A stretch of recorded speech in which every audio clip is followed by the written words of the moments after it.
1-800-500-8490. Again, that's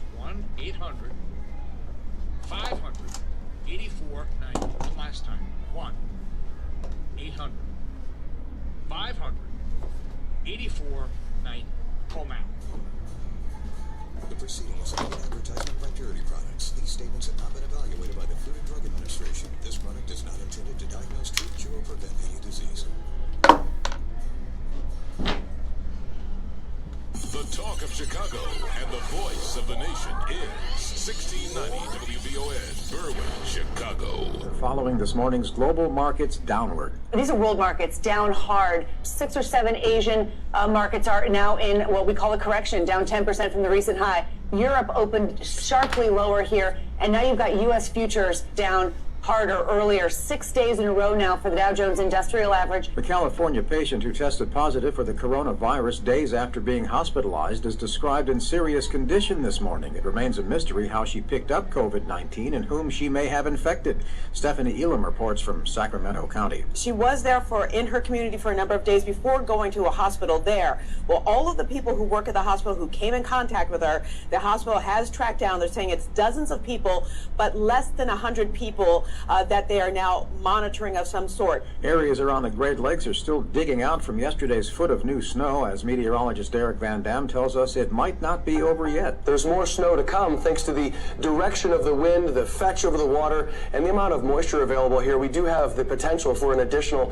12 to 18 inches of snow in some of those favored areas just downwind of Lake Erie and Lake Ontario. That's why we have blizzard warnings in effect for those regions. Democratic presidential candidate Joe Biden will find out tomorrow if his self-described firewall in South Carolina is going to hold. Are you going to win? Yes, because South Carolina is the trajectory to winning the Democratic nomination. South Carolina looks favorable for Biden. He got an endorsement from Representative James Clyburn this week, and in the polls, he's leading current national frontrunner, Senator Bernie Sanders. I'm John Lawrence. I'm Michael Toscano. Diabetes, high blood pressure, anxiety meds, everyone's on them. If you're a 50-year-old male, maybe a bit beefy, or even with type 2 diabetes, $1 million of term insurance may only cost you about $200 a month. Affordable term life insurance is out there. Call Term Provider and speak with Big Lou at 800-481-1458. 800-481-1458.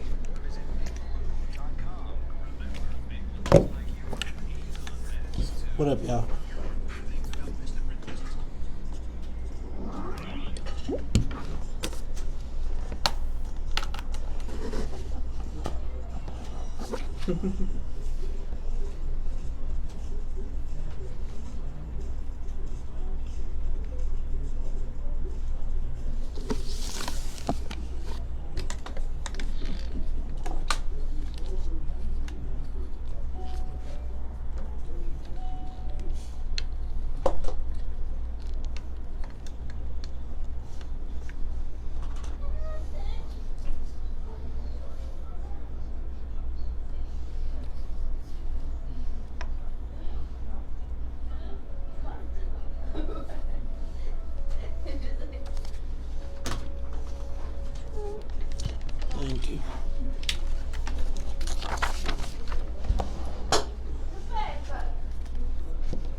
What up, y'all? How you feeling this morning?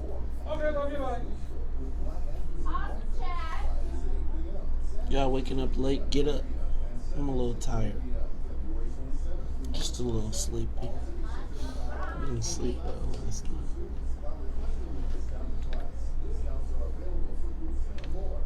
This thing, you could be like, psh, rock'em sock'em robots.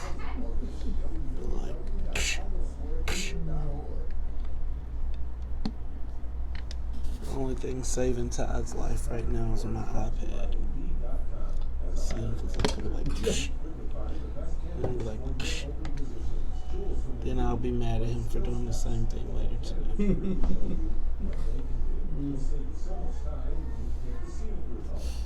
What up, Raymond Hubbard? What up, Rod Crowder? What up, Aunt Tennille? Good morning.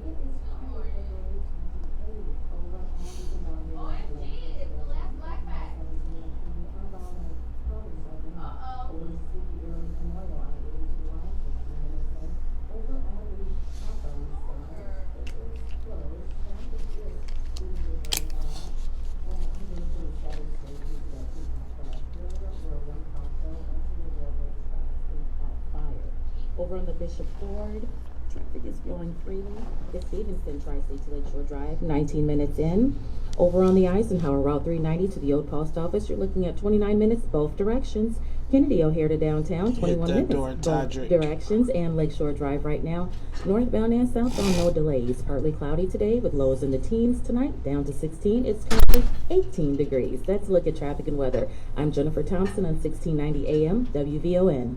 The views expressed on our programs are not necessarily those of WVON, Midway Broadcasting Corporation, or our participating sponsors. Live from the Xfinity Studios at WVON. You're listening to The Morning Show. All right. Maze Jackson on the Talk of Chicago, 1690 WVON. Rise and shine.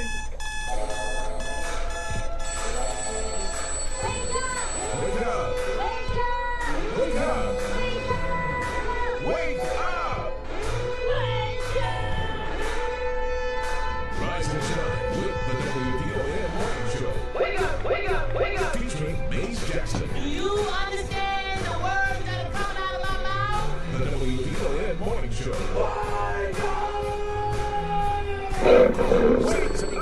591 1690.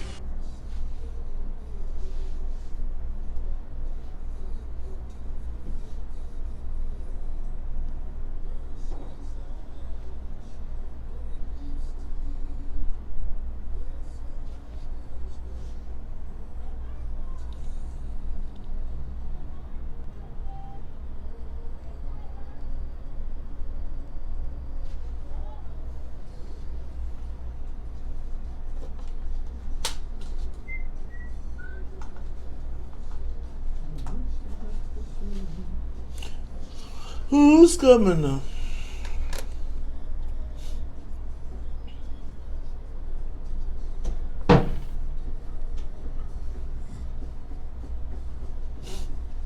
The world won't get no better if we just let it be. No, no, no, no, no, no, no. The world won't get no better. Wake up, Chicago. Wake up, world. This is the WVON Morning Show. I'm your host, Maze Jackson. Got my co-host, Todd Stroger. Todd, how you feeling this morning? Hey, I'm feeling great, Maze. Feeling great. You feel that's my line. All right. I'm great. Oh yeah. What's the Tony the Tiger? And I'm feeling good. Okay. And I'm feeling just a little bit draggy. I didn't sleep too well last night.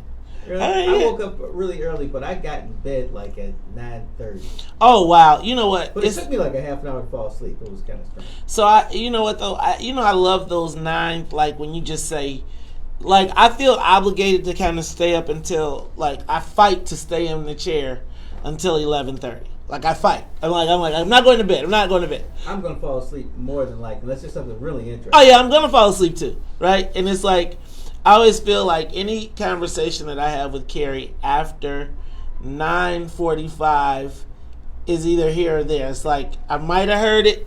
I can faintly recall it, but boy, I'm gonna tell you, I try to stay in the chair till 11:30. But it just, you know what? Some days I just don't sleep, and if you don't sleep right, it's like I can be asleep and then get in the bed. Like I'm like dead tired, cannot get up the steps, tired, and then lay down in the bed and be like, what is it? 4 o'clock already? Yes. And then I fall asleep at 3:48. Yeah, right. And the alarm goes off at 4 o'clock, and it's like I gotta be here. Yeah, it's kind of crazy. Yeah, I woke up. I had to wake up about 2. I could hear Hans moving around, and I'm thinking, what is he doing? He's baking cookies, right? Yeah, he's making cookies. I'm certain there's something involved with food somehow. I mean, I knew he was up. These are the signs, Todd. Zuki got up. He was like, "Who is Zuki?" Oh, the cat. Oh Lord, the cat's. Like, what's going on out there? We're baking. Literally, we're baked and we're baking. And look, we're baking. Todd, let me ask. I'm gonna ask. I could ask the telltale signs, but I guess at this point I'm just leave my man Hans alone. But Hans, you still owe me my money, man. Don't make me come get my money, Smokey. I'll give you his number. Todd, you are so shady. He doesn't pick up the phone that often, let me tell you. That's not the point. I will text him. But Todd, did you see how easily Todd gave him up? Hey. Todd was like, hey, I'll text him. I mean, I'll give you his number. I'll tell him. Yeah. Right. Go get him. Oh, my goodness. All right, y'all. Hey, that way he won't order any Amazon Prime and it show up, like 5 o'clock. What does he order on Amazon Prime, Todd? And what is it showing up at 5 o'clock? Pizza puffs. I'm like, pizza puffs. You can't eat that stuff, man. At Amazon Prime at 4 o'clock in the morning, he's ordering pizza puffs. Todd, you know what? I'm gonna leave that. That's what the box said. Right? Does it say? Let me stop. I'm gonna let it be. All right. Is it? Did you see Larry David? Like you two have some history here. About some things. Man, I got a lot of cousins, and cousins know at 4 o'clock in the morning. The only reason let me stop. All right, Todd, it's the WVON Morning Show. I'm your host, Mace Jackson. Got my co-host, Todd Stroger. All right, let's go to the newsroom. Let's say what's up to Miss Jennifer Thompson. Jennifer, how you feeling this morning? I hear that engine in gear. That look, I heard it go out. What was that I heard? Did you just? Albert, you know what? Is she in there listening to somebody else while I'm on the morning show? You know what? I think one day when I'm famous, this will not happen to me. The people that are working with me will be working with me. Oh my God! You know what? All right, let me say what's up to Miss Sonia Escobar. She is the musical conductor of the Soul Plane. Sonia, how you feeling today? Oh. Oh, and you went to Chinatown the day before? Uh-oh. Yep, you're going to stay in the quarantine. Right, put a big old sign across the door. You stay in the newsroom. You can still fly the plane, but you know what? We're going to have to tell the steward. Where is the steward? The steward is going to have to lock the door. Right, and make sure that we're gonna have to keep this barrier. But look, we got everybody in the building, so let's get this thing up and away to 50,000 feet. This is the WVON Morning Show. Okay, Todd, let me jump into a couple headlines. First of all, did you see CPS killed Columbus? Yeah, I saw that. Yeah. And just what you'd expect, the Italians are fighting back. Hey man, be careful with the Italians fighting back, man. I was thinking we're going to talk about this. They changed it to Indigenous Peoples Day. I would be kind of mad indigenous. What does the Indigenous Peoples Day look like? Like, is it like a bunch of white people walking around in parades, looking sad, claiming that they're speaking for someone else again? We got to figure out how this Indigenous Peoples Day works. I'm going to tell you. We'll talk about it a little bit later because we're going to make that the social media question of the day. So I'm going to move on to CTA to add 50 officers to the L trains. Will that make you feel safer? It won't make me feel safer. I'm going to just keep driving. Yeah, I don't know how unsafe they were, but they have their they're going to be having their SWAT uniforms on and all types of stuff. So you're going to feel. Oh, that's right. It's the SWAT officers. Right, Like, have you? Yeah, and they're gonna have like machine guns and M16s and look like. Hey man, no, that sounds like Trinidad. It looks in Trinidad. There was guys running around. Like it's intimidating a little bit. Like I've been when they're like standing out there like with their gun ready to kill you, and it's like they. Let me stop. I'm gonna stop. I'm not gonna even start this morning. All right. Also, Todd. Speaking of and speaking of police officers, did you see the story yesterday about the judge that locked the little girl in the cell too? Yeah, what's going on here? You know what? Okay, so I have a true confession. Okay, I have a true confession. Scared straight, right? So there was a time when. Oh yeah, scared straight. I remember. So scared like true story. There was a time when I think that my daughter could have taken a left turn. Right? She'd been hanging around with a lot of white kids, and they just taught her this thing about just going in their parents' purse and taking money. Oh, and so after the first 2 times, you're like, okay, I understand your white friends tell you these things, but that's not the way it works in a black house. Mm-hmm. Then, like on the 3rd time, we were like, this could be a problem. Mm-hmm. Now, again, she's at an age where she doesn't really have anything to buy because she doesn't go to the store. It's just she's doing it because she heard these, and she just, and so we had a police officer friend knock on the door and came in, and she was spooked out of her entire life. Now I'm going to tell you, she just told us about this a couple weeks ago. She was recanting this story, like why she was with her friends and she would never steal and never do, because she was like, I just remember that incident. I remember my mom threatened to call the police on me in the store one time. And when she threatened, I was like, oh my God. Now, I didn't realize that police shot black people dead at that point. Right. But I was scared straight from stealing or acting out in the store, whatever. And so, Todd, I must confess, and so this is what this lady was saying. It was actually supposedly her Aunt Jackie, and she had been suspended from school, so her mom took her to her aunt's courtroom, and her aunt said, if you go down this path, this is what happens to you, because I'm the lock 'em up judge. Mm-hmm. And then they watched her while she was in the cell, and then she came out, and then it was all good.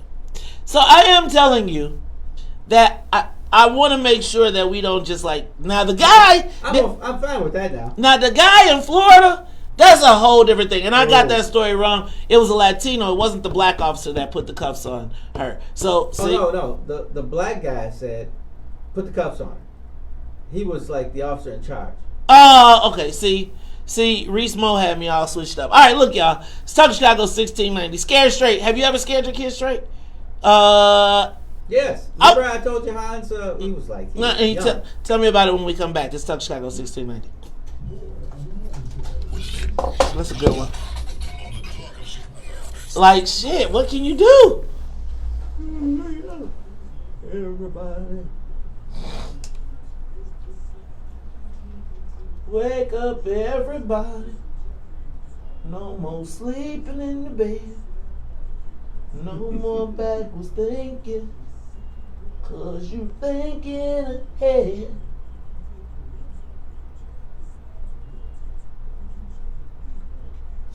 I don't love you anymore. I don't love you anymore.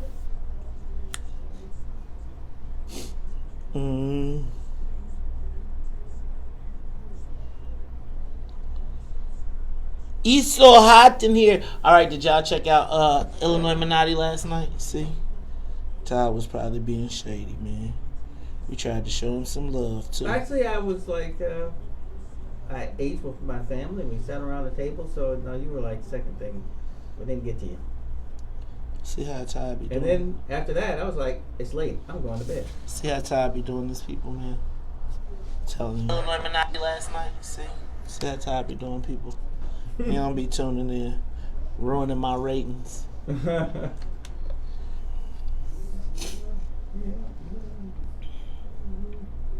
were talking about Ayn Rand. Who? Ayn Rand.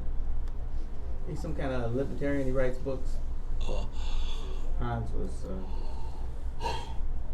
Well, actually, I asked him because one of my Facebook friends, I looked at her page and she said, "I am John Galt." So I looked up who John Galt was, and he was a character in Ayn Rand's book. And basically, Ayn Rand is rich people are good, poor people should live over there. He's a socialist too. No, he's a libertarian. Oh. No. Well, I don't love you anymore. That's not socialism. Out the door. That's oligarchism. Man, I've been seeing ribs on TV that look so good. Yesterday I was watching The Best Thing I Ever Ate. That ain't. The Best Thing I Ever Ate makes you want to travel to states just to get that food. Like, I actually would love to do a food tour. Like, I used to have the food, the apps from the Food Channel. So, like, wherever you were close to, it was on the Food Channel. Oh, it would be like, this is in the area. It was cool, yeah. I probably need to go pull that back up. Y'all see my cousin Aaron Turner is running for state rep, right? I need y'all to support him. Didn't they have a fundraiser coming up? I just saw that. I gotta look to find out where that was. Somebody sent me something or something.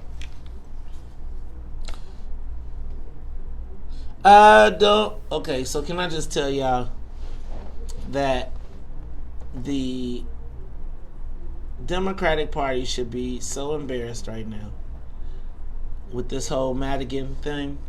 Think about the chairman of the Democratic Party takes the black women off of his palm card. Yeah. The chairman of the Democratic Party of Illinois. Like, y'all could talk that 13th Ward bullshit all day you want to. The fact, and I'm going to tell you that if black folks, like, I'm telling you, Mike Carbonardi should not be on not one black palm card. Not one. Not one. I agree. Like, y'all, there should be retribution for that. Treat them like they treat us. That, like, you got it in writing. Like, straight up in writing. And now the Sun-Times done put it in the paper, so now you gotta, now you can't play like you didn't see it. Because what everybody would like to do, it's been going on for years. Black people do it too. But like in the most important race, and did you see what the Cook County Democratic Party mailed out? The person on the front of the cover was Dick Durbin. Dick Durbin? He ain't, right. Is there a candidate against Dick Durbin? No.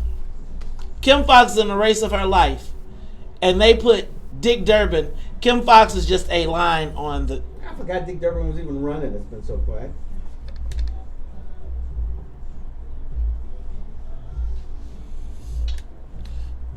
It's on you requested dancing like we're naked. Ooh, it's almost like we're sexing. Oh yeah, girl, you look like it. But I know you can tell I'm excited. Oh girl, step back, get dancing kinda close. I feel a little groove coming through on you. Now girl, I know I felt it. Girl, you know I can't help it. You know what I'm gonna do. Baby, when we're grinding, I get so excited. Ooh, how I like it. Try, but I can't fight it. Oh, we're dancing real close. Real close. You're making it hard for me. You are tuned in to the Talk of Chicago, 1690 AM. I'm your host, Maze Jackson. Got my co-host, Todd Stroger. Hey, Todd. All right, so you were telling me about Hans before we went to break? Oh, yeah, Hans was a little guy. I don't know, like 4, 5 or something. And we were at the Oscos at... the who? Osco. At Hyde Park. Okay, Osco and Hyde Park. And we left, and we were walking back to the car, and Hans says, hey, Dad. And he holds out like, it was a bag of like Frito-Lays or something. He was like, I got to come up. Yeah, I was like, all right, now we got to take that back. And you have to give it back to the cashier. So we went back in, and I said, Hans wants to give you something. And he gave back and said, I'm sorry. And that was it. But, you know, nothing else happened after that. Man, I'm saying. You sure did not want to go back and Imagine when the police not come to do it. I mean, I'm just telling you. I'm going to tell you, you want to talk about scared straight? I mean, I'm telling you, my daughter told me. My daughter was like, look, to this day, I'm not breaking no laws. You ain't even got to worry about me. So I want to make sure that because I think there's not a lot of tools in the parents' toolbox these days. You know, like it used to just be like, man, you will show up in a minute, man, and you know the kids be done videotape, right? But I always tell my kids, I used to say, hey, look, you see that room you got? You see how you gonna be living with somebody else? I'm gonna stay here. Right. Now, I might gotta go to court, but I'm coming back home. You gonna be going to live with somebody else. But I mean, remember Eddie Murphy used to talk about his mom in the shoe, right? Yeah, right. Go around corners. Right. I'm saying, like, you knew it was something you could get. Something you knew that you could get it at any moment, like anytime, anywhere. No place was safe. Yes. Right. Like I'm telling you, I'll never forget the time I was cutting up and I looked up, and the old man was in the window, like in that little slit. You know how to, you be like, you know how you in the middle of doing something, you try to freeze and play it off. Like I was just about to go over here. Yeah, man, I remember that. All right. Did you see your girl Toni Preckwinkle is one more time undoing what you've done? She is now taking back control of the hospitals. So now she cannot tell us, and when she comes back, I bet she's going to cancel after a year. I'm going to be like, cuz in a year, we're going to ask her if can it be 1,000? I mean, can we still have a 0%? Remember, she used to be like a 0% black contracting, and she'd be like, "Oh, that's not me. I don't control that." Yeah, that's true. Right? That's what she said. Yeah. So now we're gonna see. How about no? that? You know, it's better this way. If I had the ability, I'd put that in it when I, but you know. Yeah, Todd, they was busy taking your stuff away though. Oh yeah, they was just like. Well, it was an option. They like, right. Does he have a feather? Either we get rid of Oak Forest and Provident, and you can be in control. Or we can keep them open, and we give control to another group. And you know what you did? You gave the control to the other group. If that was Madigan, he'd have been like, yeah, "Well, I guess them people gonna be dead." I'm just saying. He'd be like, "Is they only black anyway, right? They only black people really the use political that." move would have been we'll have Stroger. Right. Yeah. Yep. Did you see the woman shot? I love these stories. When the robber tries to stick someone up and it turns awry because they didn't stick them up, right? Like, so there was a lady sitting on her porch, and a robber came up to her on her porch to rob her, pulled out a gun. She pulled out a gun back. Oh, really? He shot back. He bounced.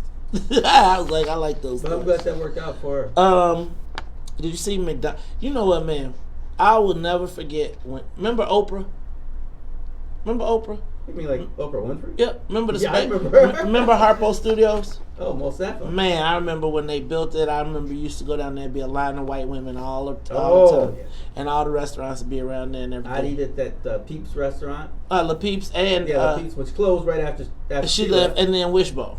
It was La Peeps and Wishbone. And Wishbone left after she left too. He said, because now he said the rent got too high. Check out and you want to talk about high rent?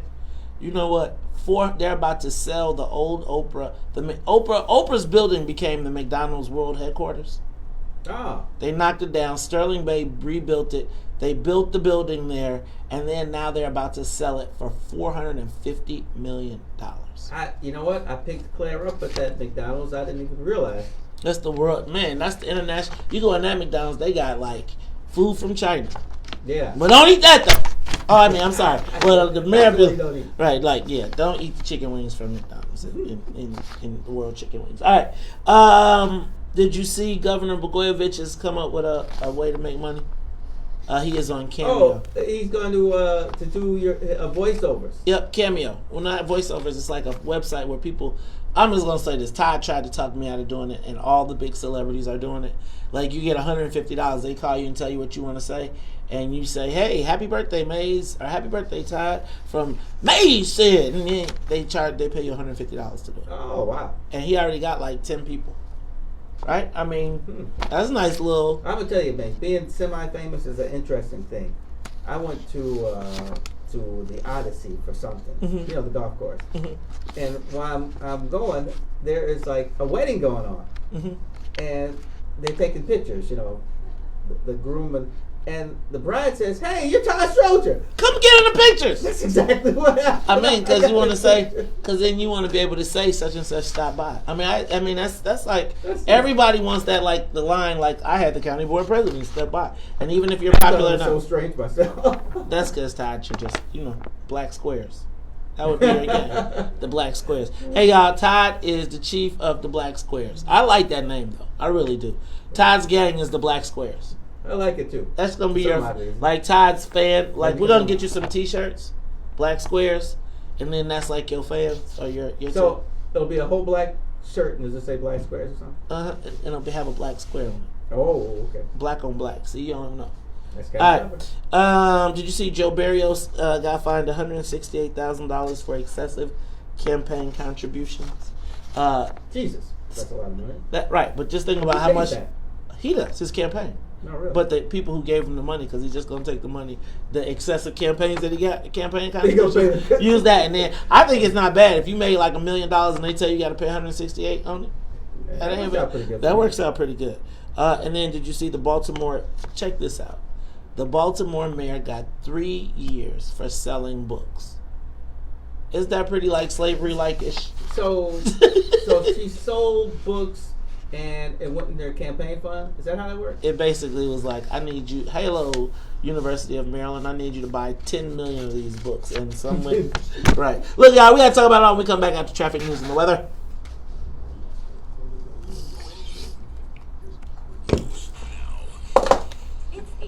Todd is the chief of the Black Squares. Man, let's see. They sign is gonna be a 4-point. It's gonna be a 4-point square, right? It'll be a square turned on this side. You know that's an oxymoron, right? What? A 4-point square. It's gonna be a 4-point. It's gonna be a 4-point square.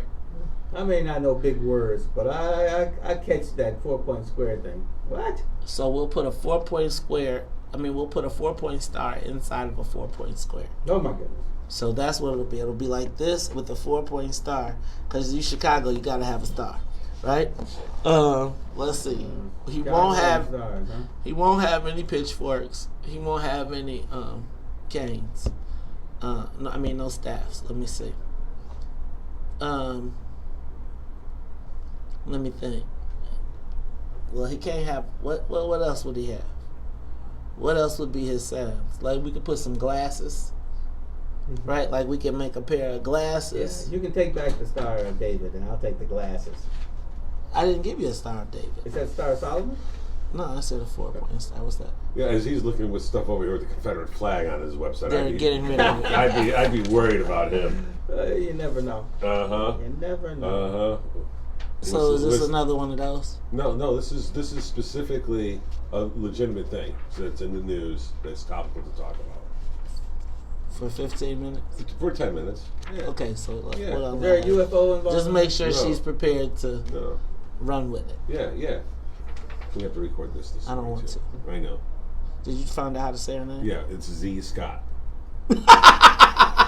Yeah, that's how she always. No, but they initially did, sent it. but when I talked to him, it's like she prefers to be known as Z. Right, because she knows it's easier for everybody. Yeah. That's like Maze. As opposed to. Now you too can have your logo right there. Wait. That was too easy. I'm not saying. You too can have your logo right there. Just like Aaron Turner. That's my cousin. You too. Now he's getting the extended version. But if you would like one, just let me know. Right there. You could be just like that. And for an extra $500, I can put your logo right over Todd's face. Yeah, I should be getting some of that. I should get a taste of that. I'm gonna put one of those circles, and your logo could be like Todd will be wearing a mask, and it'll be your logo, and every time he moves, it'll just be.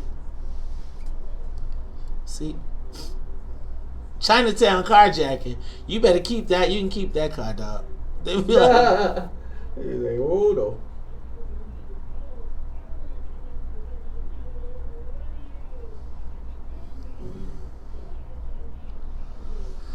woo. Let's see. Todd, you want to be the star? Let's make Todd the star. Baby, I'm a star. Woo. You got it, Todd. Might not know it now, baby, but try on. Let's see. I'm still purging people. Should I get rid of Smart Alex? I don't know. smart aleck Republicans. I mean, I don't mind if you're a Republican, but if you ain't got nothing to say but smart aleck things, what's the use?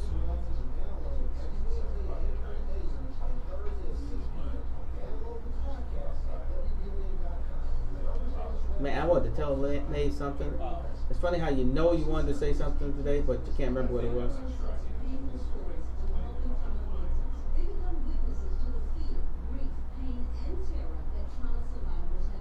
Yeah, that's right.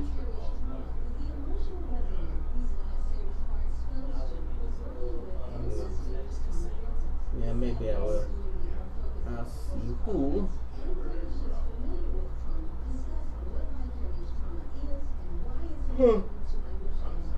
We got a few friend requests. Maybe somebody with some sense up there.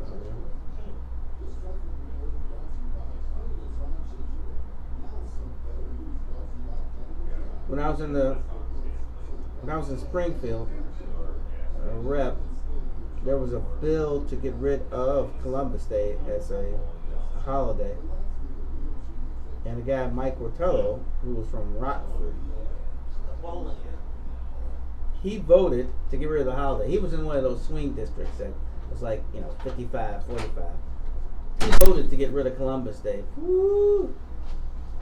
You should have seen Skip Saviano and Jimmy DeLeo and Bob Marino. Who was that? Bob's last name? Who voted against it? A guy named Mike Rotello. Oh. He was from Rockford. Man, they were over by his seat so quick, and most of those guys were in the Senate. I'm like, man, you can't be voting. Hey man, he was getting him some cement shoes.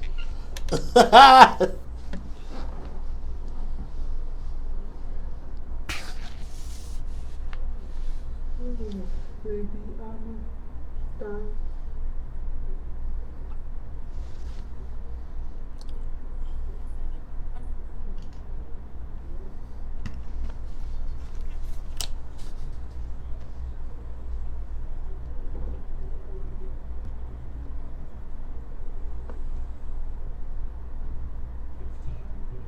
Well, yeah.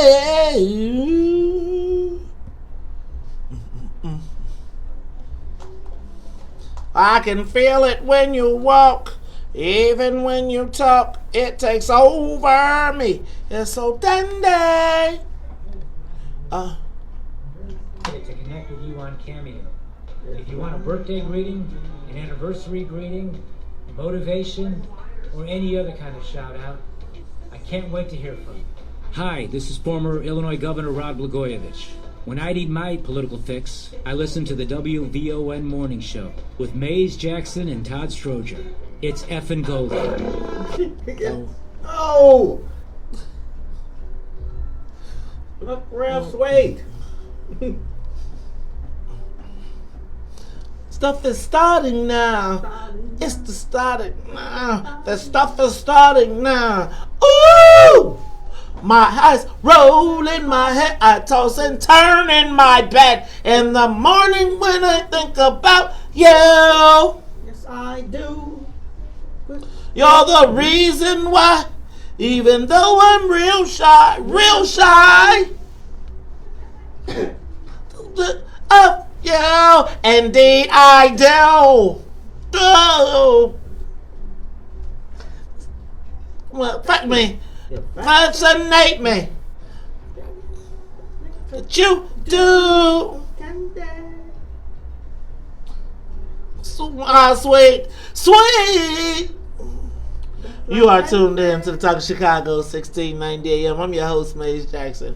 Got my co-host, Todd Stroger. Oh, I got my stress test. Everything's normal. You got the stress test. Everything's normal? Yep. You know what? So I haven't driven you crazy yet? Oh, that was your heart, not your head. That was my heart, right? Okay, gotcha.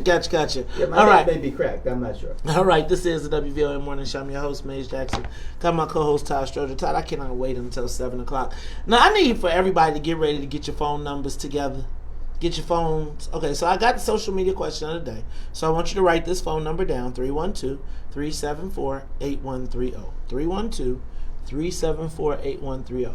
Now, I really want you to write the number down because we're going to do the social media question of the day, and then we're going to flow into what the 7 o'clock topic, which is, I don't know, Todd, if you saw it was reported in Capital Facts. I know I shared it, and then it went to the Sun Times. Speaker Mike Madigan did not put Kim Foxx or Kim Dubuclet on his palm card. Now, as the chairman of the Democratic Party of Illinois, I think it speaks volumes that he intentionally left off 2 black women. Obviously, I have personal reasons on the MWRD race, but as it relates to Kim Foxx, that is the biggest and most important race to black people in Cook County, in my estimation, or one of the most important. Yeah. And as the chairman of the Democratic Party, it seems to me that you have a responsibility to work your hardest. And the whole reason is when people don't like you, you have to use your credibility to help pull them over.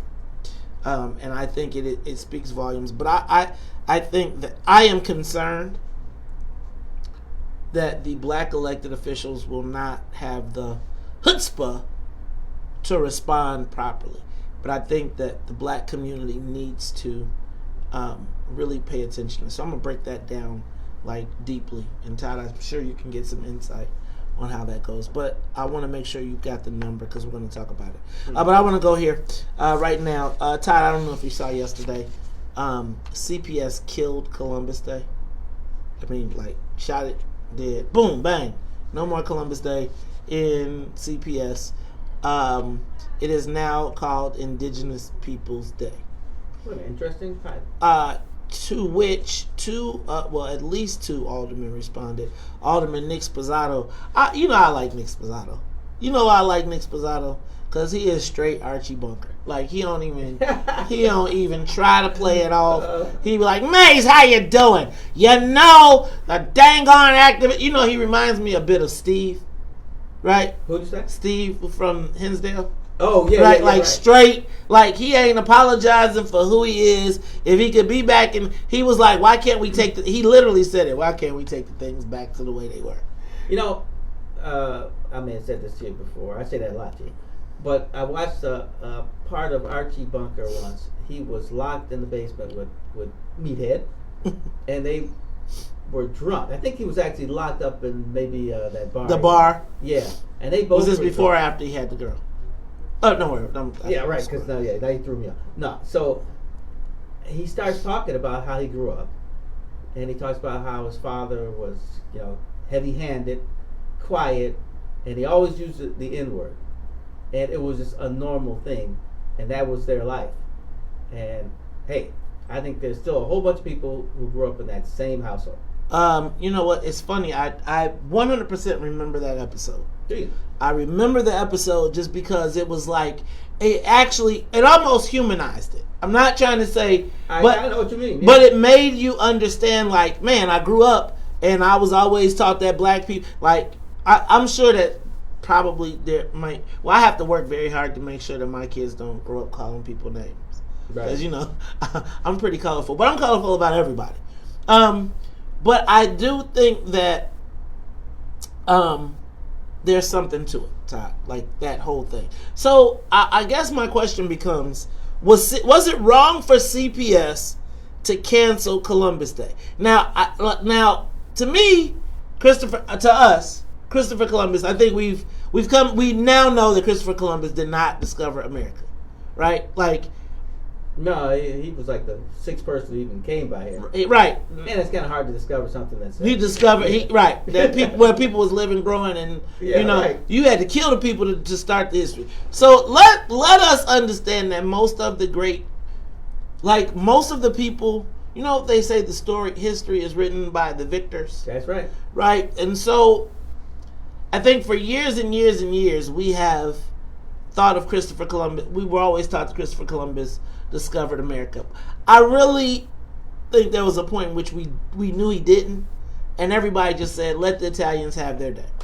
Yeah. Right? Just It's not really Christopher Columbus, because I don't even think anybody says Christopher Columbus discovered America anymore. It's like Balbo. But it's like Balbo. Balbo, they know that guy was a fascist, but he's Italian, and it's what the Italians say. Hey, that's our street. Right here. This is Italian street, regardless of what he did. Yeah. Right? It's like if we had Shaka Zulu Street, and we knew he killed all them white people, and they said we don't want you. That's kind of different. He was protecting his life. I agree. I know. I was just trying. I was trying. I know. I was trying to think. When is a black guy? Got to throw some love to Zulu. Right. You got man. I love Shaka Zulu, man. So Todd, I want to ask the social media question of the day. Give us a call 312-374-8130. Was it wrong for CPS to cancel Columbus Day? Now I think, as a and not only cancel it, but change the name to Indigenous Peoples Day. So here's what I think. This is what I think. I think CPS could have said, we are going to re-educate youth on Columbus, right?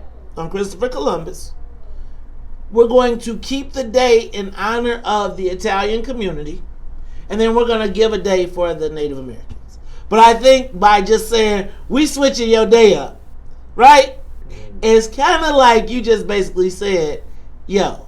Now, I have a couple other things. I wonder how many Italian kids really go to CPS schools. Because if you go to Catholic school, I feel like they all pull their kids and put them over. How many Italians? So that's the first thing. But then how many Indigenous people go to CPS schools? Yeah, that's good. Like, and was this was there an outcry for this? Oh, I think people have been pushing to get rid of that as a holiday for a mighty long time. Okay, so that story I said about being downstate and them voting to get rid of the holiday. That had to happen somewhere like in the mid '90s. That was a long time ago. Yeah, man. So I guess, and then I guess my question is, do the Italians deserve a day? Like, can it be Italian American Day instead of Christopher Columbus Day? Because here's my thing. What happens when somebody says that they, in 20 years, I'm telling you, if they do it to the white people, you got to look at the extrapolation for black people, because it's going to be 10 times worse. The next thing you're going to do, they're going to be talking about Dr. Martin Luther King. He actually, one day, we saw him, and we looked at the tapes, and now, right? And then they say, he was... And I'm telling you, I'm just telling you. So I'm saying so even if we take, because this is what happens also when you focus it on a person. Because people are, no matter who it is, you're going to find a flaw. And if somebody I takes... just saw something about like Jamestown and them meeting and talking to the natives and, Thanksgiving and all that. And basically it was saying like, yeah, the natives were like, here, have some food. But then the people who came over were like, man, we need more food. Kill them and take their food. All right, y'all. That's how white people do you, though. Like, I bet if like how we talk about patterns on Illinois Minotti, there's patterns to white people. They show up, they need help, the people help them, and then they kill them after they help them. It's Talk Chicago 1690. We'll be back.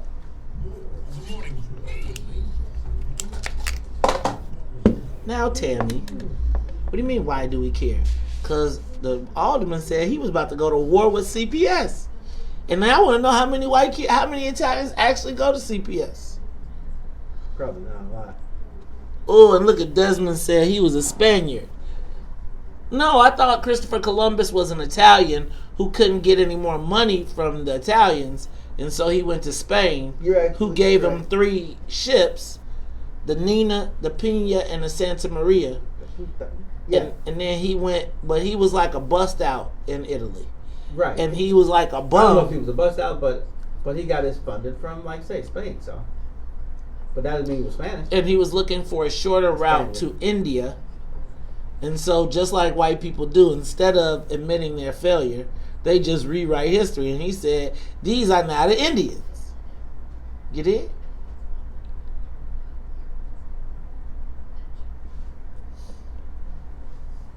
Go ahead, Dr. Crawford. Tell him. Hey, do you know someone who's running for office and needs some attention for their campaign? Well, they too can be just like this person right here, Aaron Turner, my cousin, who I want you to vote for. Him right there. This guy. Right here. My man. Right? I don't know if the district is ready for a state rep who wears high heels. A man who wears go-go boots. I'm not sure if that district can afford its priorities to be shifted in that direction.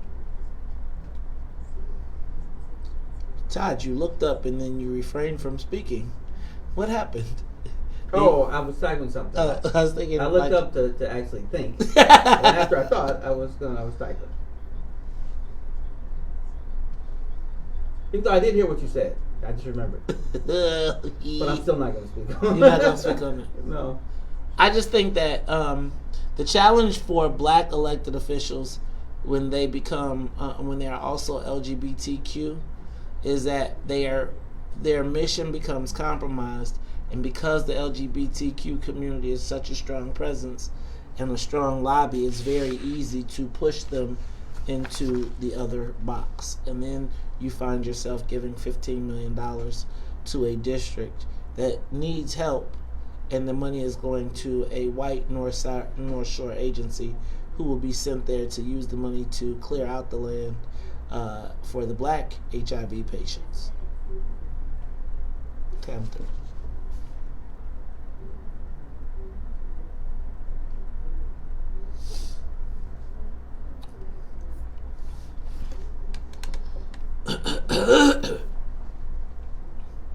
Okay, y'all talk to Todd and Sonya, okay?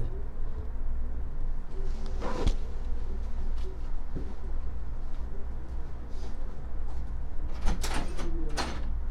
talk of Chicago, 1690 WVON is your Black History Making station. Life. And listen live wherever you go. The talk of Chicago, 1690 WVON.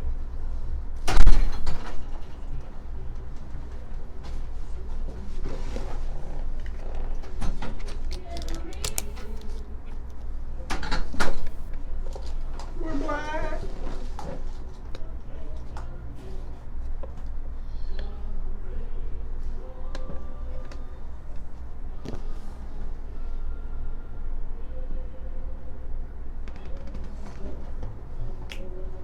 Hey, mambo. Italiana.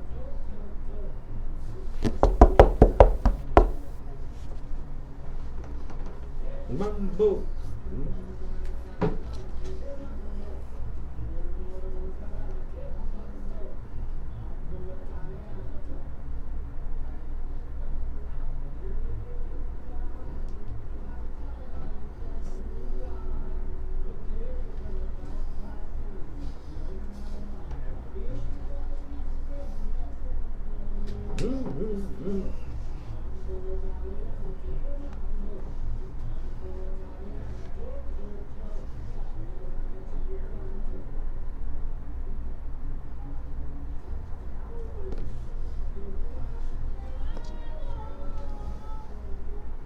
You are tuned in to the Talk of Chicago, 1690 AM. I'm your host, Maze Jackson.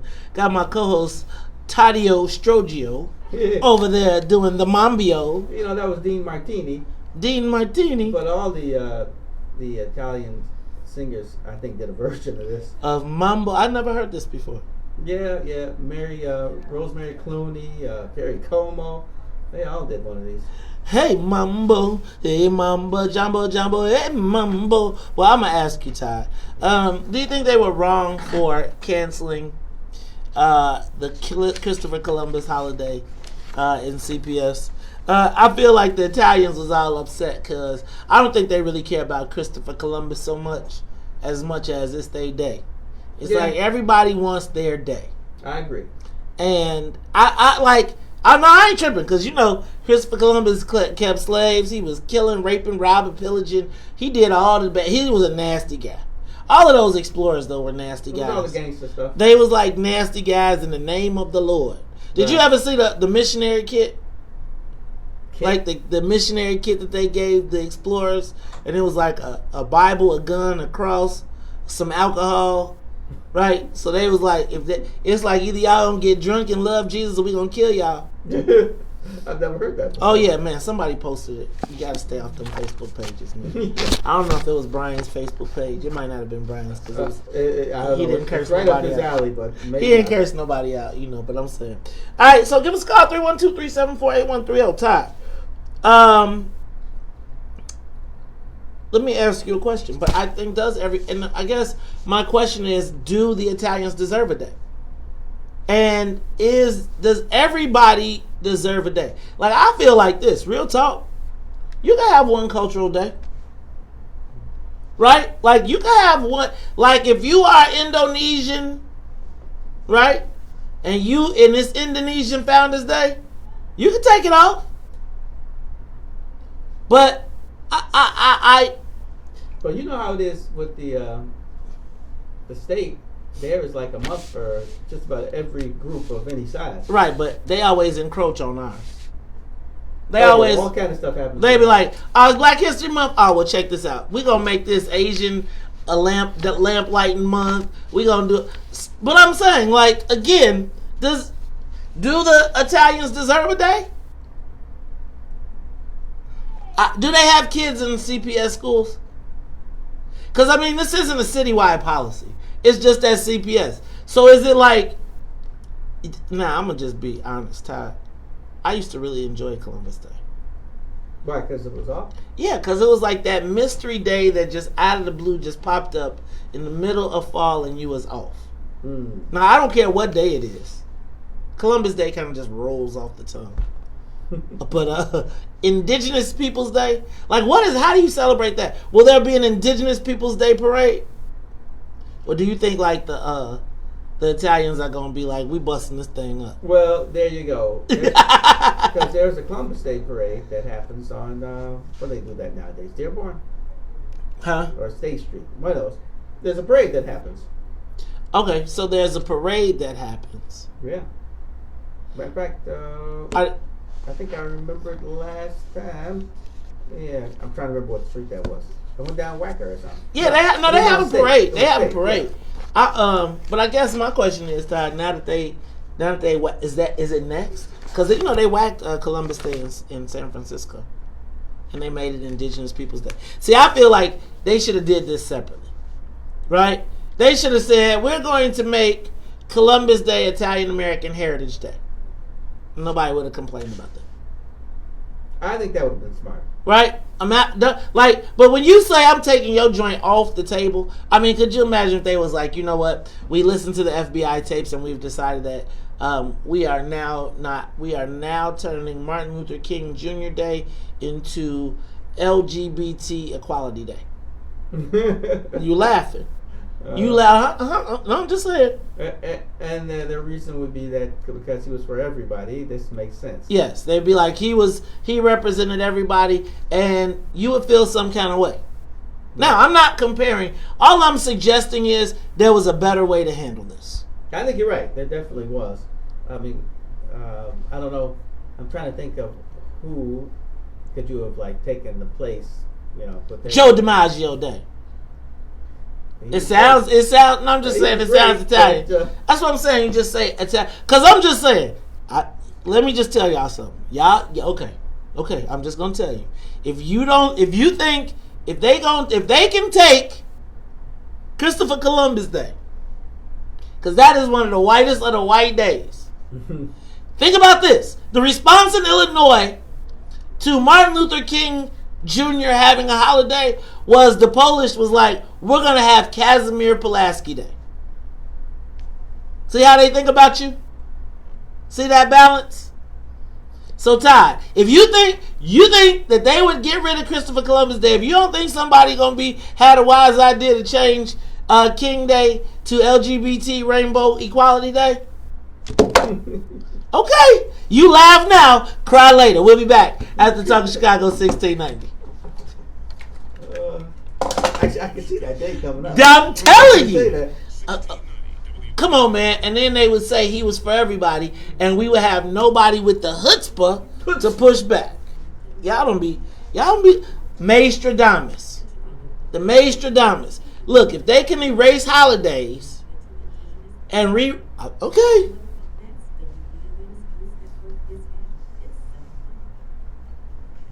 Frank Sinatra Day. Celine. People love Frank Sinatra. Black people love Frank Sinatra. Anthony from Taylor Street called. What's Taylor Street? Yeah, he said, What's Taylor forget Street? about it. Yeah. Exactly. Shoot. Anthony from you gotta worry, the ones you gotta worry about is from Grand. Really, they're rough. That's the real A one. bad start to trading in Europe, Michael. German stocks tumbled more than 5%. London's FTSE 100 sank nearly 3%, and in France, stocks were off nearly 4%. In Asia, the Nikkei in Tokyo plummeted 3.7%. The Shanghai Composite was down 3.7%. Hong Kong's Hang Seng lost 2.5%. And South Korea's big index fell 3.3%. Thanks, Jan. U.S. stock futures have been fluctuating lately, but have remained down around 1% for most of the morning. A California woman who had been in a hospital for several days before being diagnosed with the COVID-19 coronavirus is said to be in serious condition this morning. Stephanie Elon reports investigators are still trying to determine how she picked up the infection and who she may have passed the virus on to. Travis Air Force Base, which did accept flights coming with those repatriated Americans coming from China back here, that they have no reason to believe that she's come in contact with any of those people there at the Air Force Base. That was one question a lot of people had. Meanwhile, Melissa Bell reports from Florence that Italy is hard hit. 650 cases, 17 deaths. The World Health Organization saying that countries like Italy, but also Iran and South Korea have really reached critical points in their responses. Democratic presidential candidate Joe Biden's campaign may be at stake in tomorrow's South Carolina primary, where Jessica Dean reports he needs a really good showing to be able to continue. Joe Biden has always really said that South Carolina is the place where he was going to show his strength, show the coalition that he could build to be the Democratic nominee in 2020. A Monmouth poll from yesterday shows him up 20 points here in South Carolina. I'm Michael Triscott. Tree woman. Across the nation right now, ADP is helping Party City stores streamline recruiting. Music houses like Squeaky Clean Studios are demoing tracks while ADP helps keep business on track. And ADP helps a small Mexican restaurant keep up with Soprano Day. Oh man. businesses achieve what they're working for. That's newsworthy. HR, talent, time, benefits, and payroll. Informed by data and designed for people. Learn more at design.adp.com. I hired nuptial dum-dums to cater my wedding, and it was a disaster. Everyone was raving about the food instead of my dress. No matter how hard you work for your small business, online reviewers will find something to complain about. They're like, oh, Veronica, the lamb chops. Did the lamb chops fly you on to get good? And while Progressive can't save you from these trolls,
Al Capone, that he is famous.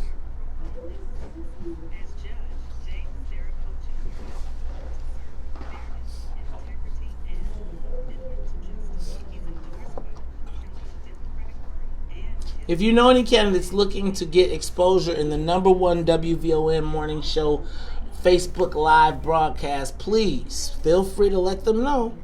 They too can be like my cousin. This traffic report is brought to you by Canada Dry Ginger Ale. Now some better news brought to you by Canada Dry. Traffic's the worst, so grab a can of Canada Dry Ginger Ale and imagine instead you're gently floating through the cosmos on a soft, comfy recliner. Next time, relax with the real ginger taste of Canada Dry. WVON traffic and weather now. Over in the Dan Ryan, I needed to downtown. Should take you just about 26 minutes. Lamarca Prosecco Day. Dolores, we know everybody don't celebrate Pulaski Day. I'm talking about Illinois. You know they got mad. The Polish people was like, we got numbers. Y'all celebrating that, Negro? Oh yeah, y'all gonna give us a day. And they was like, no problem.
You are tuned in to Talk Chicago 1690 AM. I'm your host, Maze Jackson. Got my co-host, Todd Stroger. Todd, gotta say what's up to the rest of the WVON morning show team. What's up to Jennifer Thompson in the newsroom, as well as Miss Sonia Escobar. She is the music conductor of the Soul Plane. Todd, I want to encourage you. I don't know. Did you see, Todd, you didn't stay up last night to watch Illinois Minotti, huh? The podcast. No, I didn't see it. Inside the Illinois Secret Society. I don't like how you said that, man. You said it so casually, like as if they're, I'm feeling some kind of way about how you said that. I'm going to tell you. I will catch the rerun. Okay, I'm going to start a watch party. I'm going to put out 3 episodes on a watch party. But Todd, yesterday we kind of broke down this West Suburban scandal. So, I told you that Safe Speed was at the center of this federal investigation. And yesterday, I broke down kind of how the lawyer and the law firm work together. I think people are probably wondering right now. Now, again, most of this is all alleged. But I think people right now, if I was talking to a bunch of my friends, and everybody, once we realized that the Omar Manny guy was allegedly the federal mole, then how does it work in the movies, Todd? Like, if you brought the mole to the family, right? Either you part of the snitchery, you won't see him no more, or you gonna be in the right. Hey, where's Paulie? Oh, you ain't gonna. He ain't never coming home. He ain't never. But I guess my question. So the thing that we brought up yesterday, or the thing that we did was, because I think that when you see these stories in the paper, you just see all of them as sometimes disconnected story. I went all the way back to 2010, to an article in 2010 that really breaks down how we got to how the relationship in Justice, Illinois led to this whole thing. So Todd, you got to check out the podcast, because I'm telling you, woo, I got so many calls from people saying, man, dude, you are really telling too much truth. Are you sure you want to do this? And I was like, hey, man, somebody has to bring the light. Yeah, people don't like shown on how people make money. Well, I mean, I think even if it's crooked. But I'm saying, like, my thing is really if it's especially if it's crooked. Right. But I guess my thing is we as black folks got to understand what's going on. See, I feel like the white folks, they got a racket going on, and they have us thinking like we just the worst people ever. We stupid. We don't know what we doing. I'm gonna stop being mad at black people, at the black elected officials, because I think they just getting ran over too. Right. I mean, I think they are getting played. I mean, it reminds me of I've been thinking about this. You know how Harold Lucas always says, your father and these guys took the plantation share? Mm-hmm. Well, it's absolutely correct, because that was the only share that was available. And even for that share, you had to fight for, tooth and nail, because they had the numbers. They weren't going to give you any more than what you fought for. And so now, Todd, it brings me, I think it's a perfect segue into what I want to talk about now. Now, I got to just put my 2 cents in. The first thing I need to say is, and I told you I was offended. Uh-oh. Hachi. Uh-oh. Did Sonya get close to me? Hazmat squad. Oh, I had a sneeze. So, Sonya's got her mask on again, Todd. There you go. That's Sonya, and her mask is crazy. Sonya Voorhees. Todd, I want to talk about a serious subject right now. Yesterday, it was exposed in Capitol Facts. First of all, let me give a big, huge, giant shout out to Dorothy Tillman, Alderman Dorothy Tillman. Because Alderman Dorothy Tillman called me up, and she said, Mays, I got a copy of the 3rd Ward Palm Card, and you should check it out. And I checked it out, and it was amazing to see that the black Supreme Court nominee was not listed on the Palm Card. Now, the 3rd Ward is a pretty big ward, and it's pretty influential, and it's grown significantly. Yeah, today. And quite frankly, the Palm Card, for a lot of people, I don't know if people understand. I think they understand the Palm Card, but they don't understand the importance of the Palm Card. The Palm Card is that piece of paper when you go to the election that everybody's fighting to give you and put in your hand before you go in. And you know how there's people standing out by the blue cones, and when you come in, they all trying to put something in your hand, whether it's a judge, it's about a candidate, etc. Well, essentially what that is, Todd, there's a lot of voters who are low information, people who want to vote but they don't know who to vote for. They're not junkies, they don't listen to WVON, they're not watching it all the time, but they know they want to vote. And so if you can get your Palm Card in their hand and it's a name or a brand that they recognize, then 9 times out of 10 they'll just punch whatever you tell them to punch and feel like they've done their job. Now, that's one thing. So Todd, but the other thing is there's the Democratic Party Palm Card that at one point carried a tremendous amount of weight to voters because they provided a lot of services, and you had a precinct captain who told you, I need to be able to get these people elected so I can keep helping you. That's changed up quite a bit. But Todd,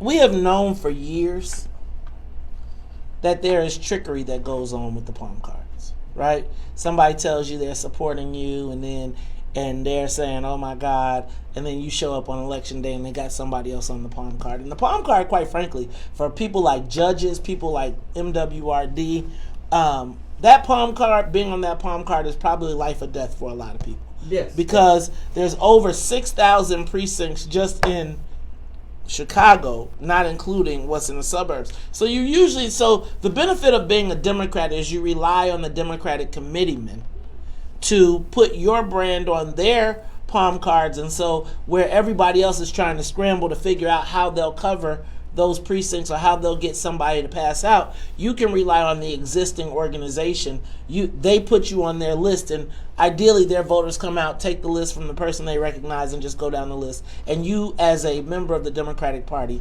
benefit from that. Right. Now, every once in a while, there are rogue actors. Pretty much every time. There are rogue actors, but then there are the people who are supposed to live and die by the principles, in my estimation. The people who are supposed to carry the party ticket no matter what happens, that's voted on slate, are the committeemen. But beyond the committeemen, because the committeemen, right now the committeemen are awry because you got Democratic Socialists who are now committeemen, you got people who are not part of the party who are winning and getting in, and so they don't have any election responsibility. They don't take any election responsibility. They don't take any responsibility to turn in petitions, but they all have a vote when it comes to making selections. Right. Todd? Even though there's always been, well, I say always, I mean in my lifetime, guys who are diverting from whoever the party supported. Yes. However, if you are the chairman of the Democratic Party of Illinois, that's the big spot. That is the biggest Democratic spot. Your job, you have one job. That is to elect the Democratic slate across the state. Right. Across the state. Not to say, "Oh, I don't think this one can win, so I'm not going to carry them." Your job is to make sure that they win. The reason that people come to you, have elected you as the chairman of the party, is because they trust that you will take the best interests of the Democratic Party of Illinois over your own personal self-interest. Right.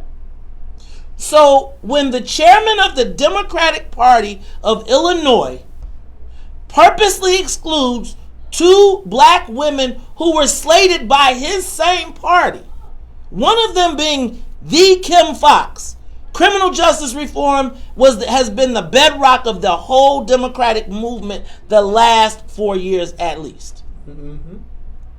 When the chairman of the Democratic Party of Illinois does not include your most important candidate on the ballot, how do black people respond? We're going to talk about it when we come back, because this is a classic case of there are no laws that no rights that a black person has that a white man is bound to respect, and he did it to you in writing. We'll be back. Welcome to Illinois. We'll be back. Don't make a difference if they don't have organizations, Keith. In this point, the chairman of the damn Democratic Party of Illinois, whose job, look, bro, you got one job. You supposed to, when nobody else can get a person over the hump, your power comes from being able to deliver Kim Foxx against the will of everybody else. Don't nobody care about you getting Lipinski. Lipinski is a given for you.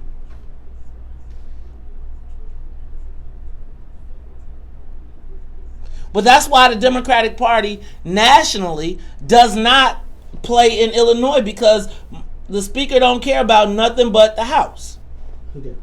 Every bit of money that they send is here to elect members of the House. He don't give a hell about no other people. But I'm just saying, so what does it say to you? First of all, you should know that it's sending a very bad signal. That sends a signal to all the white Southwest people. You ain't got to be there. So now I want to see the 11th Ward palm card. I want to see Sylvana Tabar's palm. I want to see every palm card. We need to go to every polling place. But at the same time, Mike Carbonargi, y'all gave him Mike Carbonargi. Y'all gave him Dorothy Brown seat. And still telling you he ain't. He did, but y'all know he did that to Jesse White too, right? He went with the Republican. He went with McCarthy over Jesse White.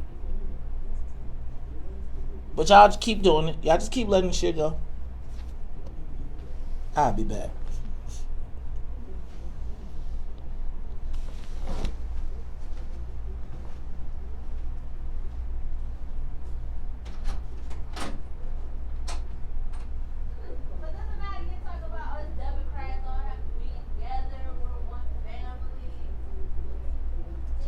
Y'all gotta stand together when it's time to kick a nigga ass.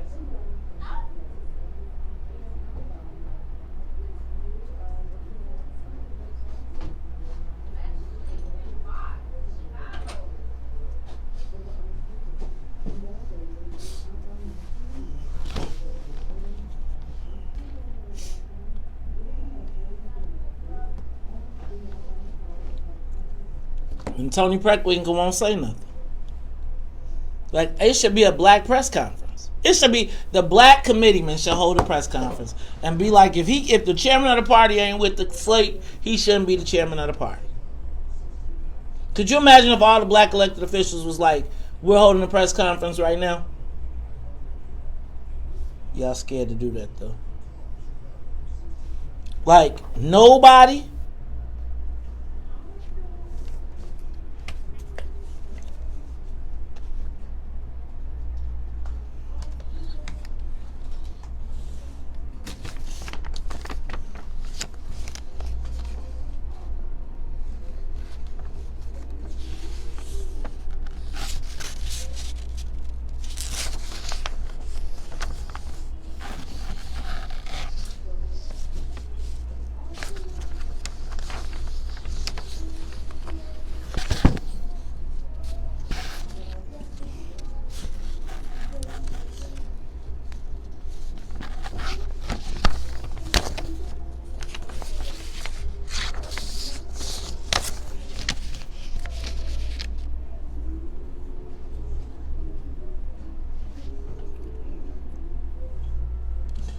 You are tuned in to Talk Chicago 1690 AM. I'm your host, Maze Jackson.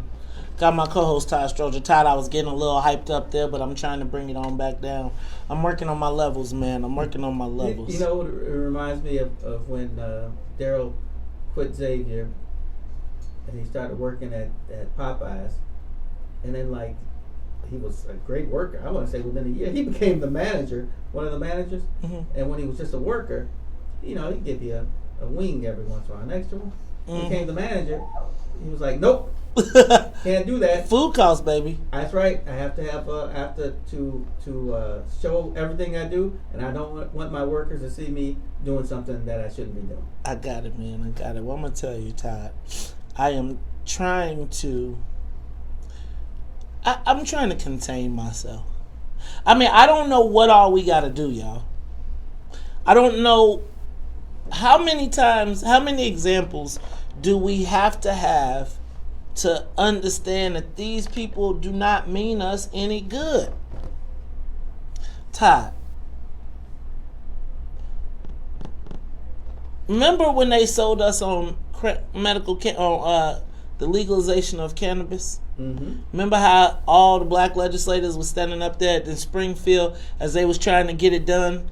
Remember, and they had Kim down there, and they was standing up, and she was gonna free all the people, and that's how they was. And black people let it go because, right?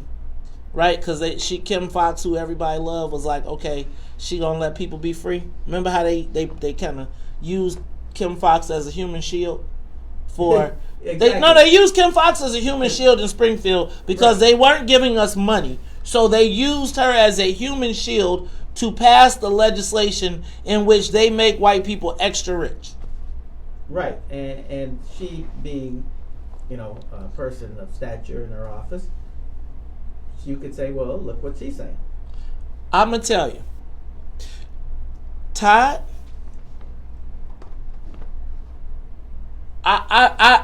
I believe black people should be outraged. I am first of all, I'm not surprised, but I can't believe that. You know what I do know though? They know there won't be a response. They know that all of them people. So I'm gonna just tell you, the speaker's phone should be going off from all. You know who should be calling him? Because he don't care about not one of y'all. Where's the Black Caucus? Could you imagine if the Black Caucus in spring? How many Black Caucus members stood up and talked about criminal justice reform and cried and was like, we done saved the world and we done did all of this, and they sold us on weed and everything else for criminal justice reform. Now I just want to point out to you, remember, this is the same person that earlier this week we saw put a bill in, used another state representative, a black state representative, to thwart a criminal justice reform bill that State Representative Art Turner Jr. had put in to stop police from killing black people. He had a whole plan to divert that. Now you see criminal justice reform, right? This is right after Mike Brown got shot. That was in the emails. Todd.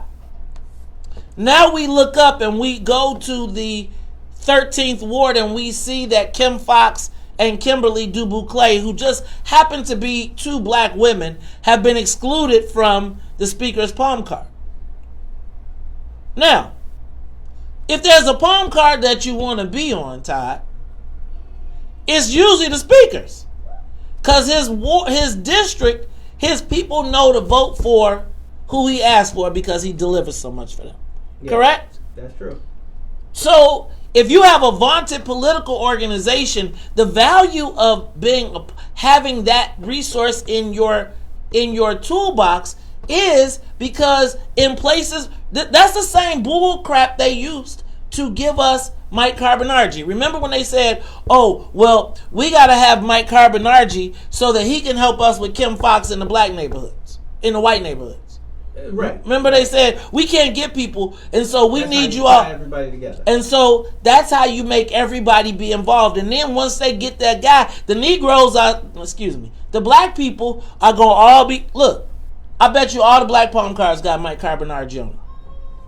Probably, they're probably all staying true to it. Right. Because remember what we heard? The speaker wants Mike Carbonargi. Well, guess what that means? He don't want Kim Foxx. And you know there is that whole West Side, South Side thing. So some of the South Siders, I from what I hear, don't feel any desire to put a West Sider on their card. Let's see. And then let me tell you. And that's the niggas, excuse me. That's the Negro stuff that they do. And then on the West Side, let me tell you what they doing on the West Side.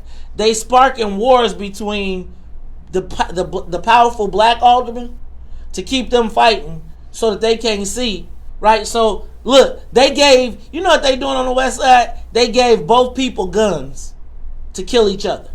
So they got 27 and 28. They are now using 28 to send the negative mail that they send in other areas. Right. They're bringing the white tactics to the black neighborhoods and arming both teams and having them shoot each other while they go over here and ixnay Kim Foxx.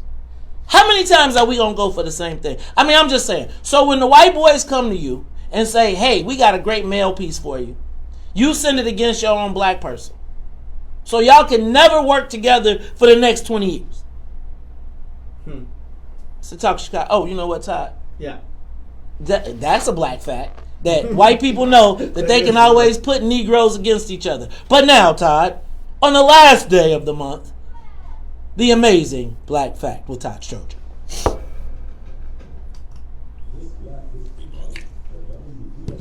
Show is proud to present Black Facts. With today's Black Fact, here's WVON Morning Show host Todd Stroger. Mays. Todd. Today, we will talk about Carter Godwin Woodson, born December 19th, 1875. Gee, Wood. He was an author, historian, journalist, and the founder of the Association for the Study of African American Life and History. He was one of the first to study the African Diaspora, including African American history. It's diaspora, man. Yeah, diaspora. Thank you, sir. He was a graduate of Barrera College, the University of Chicago, and Harvard University, becoming the second African American to be awarded a PhD. He was a member of the Boule and Omega Psi Phi fraternity. He served as the Dean of the College of Arts and Sciences at Howard University. He founded the Association for the Study of Negro Life and History in Chicago in 1950 and stayed at the famous Wabash Y, and published The Education of the Negro prior to 1861. In 1926, Woodson pioneered Negro History Week, designated to the second week of February to coincide with Presidents Lincoln and Frederick Douglass's birthday. Beginning in 1976, every U.S. president has designated February Black History Month. And that, my friend, is our Black History fact. Hey, Todd, and I got one more Black History fact to add to that. Yes. White folks sure know that they can always pit the Negroes against each other. Carter G. Woodson would be rolling over in his grave right now if he came to Illinois. Hey, y'all, we'll be back after traffic, news, and the weather. Live from the WVON. Okay, so. You're right. You know, when my dad was the finance chairman for the Cali board and then the president, there was always some black people always fighting him. But he was powerful enough where it didn't really mean much. And like I always say, there is not, well, I would say 80% of the elected officials would come to my dad and ask for some kind of help. And I'm talking white and black. Even if the white ones would come because they're like, we need you guys' votes. And the black ones would come because, you know, they get in trouble a lot. And he didn't mind trying to figure out how to help them if it was trying to help them raise money, if it was like talking to somebody. Help as many people like as the you state's can. attorney, you know, if they had some kind of problem. That was his thing. He was like, look, man, we're all in this together. And even though you may feel like you're on the other side, as long as you're trying to do something positive, I'm in. But there's not a lot of people like that. It's more of a search and destroy mission.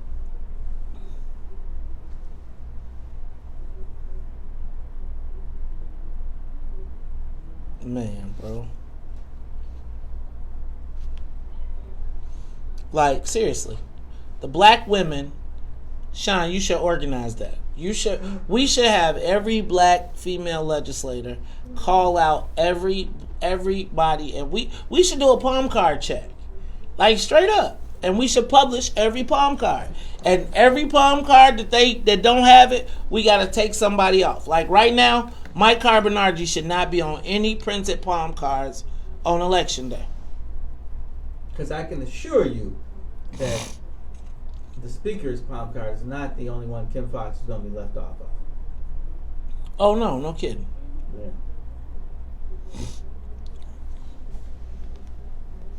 So, let me start going down the list. Carol Ammons. No, I'm going to read them on the air.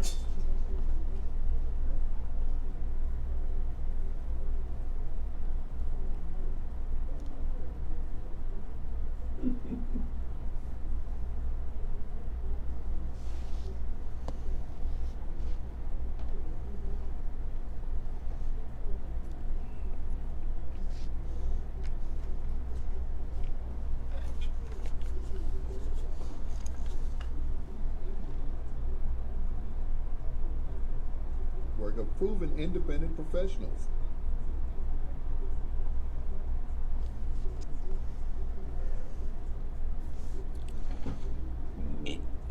Y'all use the What's in it for the Black People palm card. One more reason. I mean, I think like all the labor unions, everybody should stand up and be like, we all with Kim Fox. Like, it should be a big ass press conference with everybody. Do you have that? Palm card, or it's coming. Do you have the people that you want on it already? Yeah.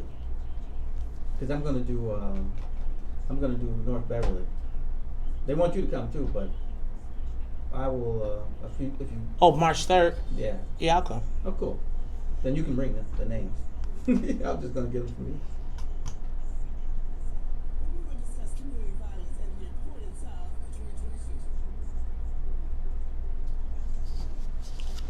Diaspora.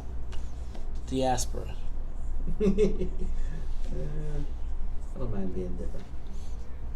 But be right when you do it. I don't want to be right. I want to be different. Okay. That's the problem with a lot of black people. You gotta watch out for those tricky cops, Maze, in Wisconsin. There's a police department there that's offering to test your methamphetamine for coronavirus. I bet you they get some people. That's fun. It's the simplest tricks that sometimes work. You just won a Christmas gift. They used to give people with that every year. Yeah, that's a good one. Because people love free stuff. I love something free. I'm going to go see Harriet today. Where? At the Naomi and Sylvester Smith Senior Home. Ooh. The 21st Ward is showing it. So Okay. I haven't seen it yet. I haven't seen it yet either. We started to watch it and it started and we was just like, man. It just started dark. It was just like, I just ain't got the energy to watch this shit right now. I get you. There's Like, it's some days I just be like, man, I do not want to see another these mugs. And it's not that, I mean, it's just, I don't need it to drag me. Yeah.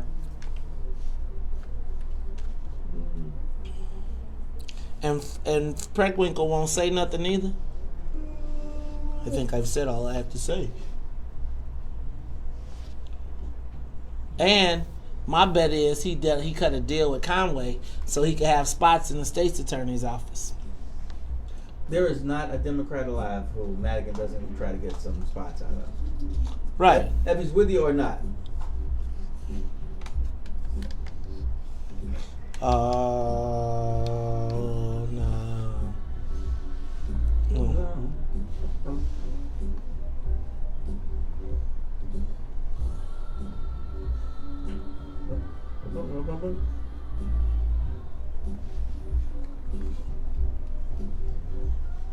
Something's got me so excited, baby. Call in, Ricky. Call in, Sean. Talk. You ain't got to say your name. Call in, though. Call in. We need some insights. These people need to.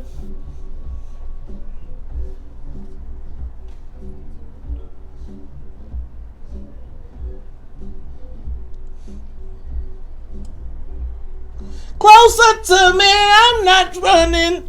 Hurry up. Can't wait to get it on.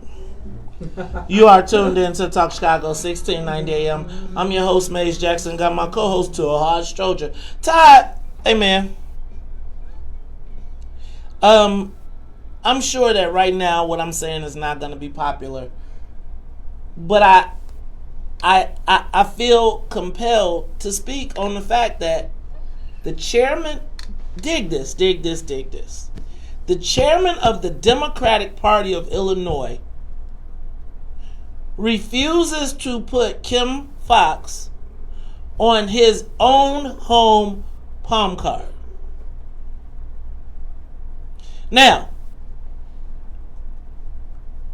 black people are good for show and sport, and it all sounds and looks good, but when it's time to show, we have written proof, Todd. I mean, like, literally. Let me ask a question. For black folks, is there a race right now in the Supreme Court race? So you got the Supreme Court race and you got Kim Foxx's race. Now I also want to be sure that you're clear that he also, there was a common denominator between the people he left off. They were black and they were women. Huh, yeah. Right? That's Kim right. Foxx, Kim Dubuclet. They also had, now, I'm going to say that there has to be some level of black response, outrage, and anger to something like this. Or there has to be a change, or don't tell me to be a Democrat. Don't tell me that I gotta be a loyal Democrat. I mean, what I'm saying, Todd, he's got a I mean, you know, I I always have a challenge sometimes. Like, I got in trouble. I was so, part of the reason I was so upset with Jesse White during the Ken Duncan thing was because the speaker did the same thing to him. He was the chairman of the party and went with the Republican. McCarthy. Remember? Yep. He wasn't the chairman of the party then, but he did go with... right. Yeah. And demands loyalty, right? I guess, Todd, what is the response of black people to this? Like, how come there's no black outreach? Where's the joint black caucus? Right? You know how they be having that big old meeting and everybody go have dinner and lunch and talk and they, kiki. What's up? What's up? Where is, and I'm not calling people out in a foul way. I'm calling them out like, look, y'all. Yep. Everybody has always tried to check me around Madigan. And I've been saying, y'all, he ain't on your team. He's not on our team. He's on Team Madigan. He's on his own team. And so when you come at me for him, he will turn on you.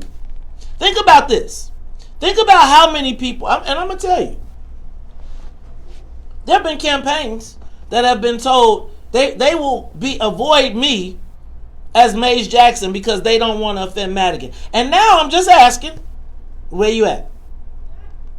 Where you at? While you busy trying to defend Madigan right now, where's he at for you? I'm saying all my friends that deny me when the dude come around and be like, well, we can't be too close to Maze because it might offend Madigan. He's throwing your future away right now. And when all the stuff happens and when they get ready to throw black people under the bus, who ain't bringing no wood to the fire? Mm-hmm. Maze Jackson. But they'll have you go tell somebody that I'm working for Conway. I'm saying to you right now, black folks, while y'all was so being busy talking about what you gonna do? What are you gonna do to protect criminal justice reform? Because it's right here, Todd. It is. It's right in front of your face. And I'm gonna tell you what's gonna happen. Find my clip. Because I'm gonna tell you what's gonna happen. Because I'm gonna tell you. Like, it goes like this, Todd. Black people get... If you don't know what that is, that's you getting slapped around and disrespected. Then, he sends you out and says, now after I done whooped your tail, go whoop that Negro. I need you to go whoop some Negroes.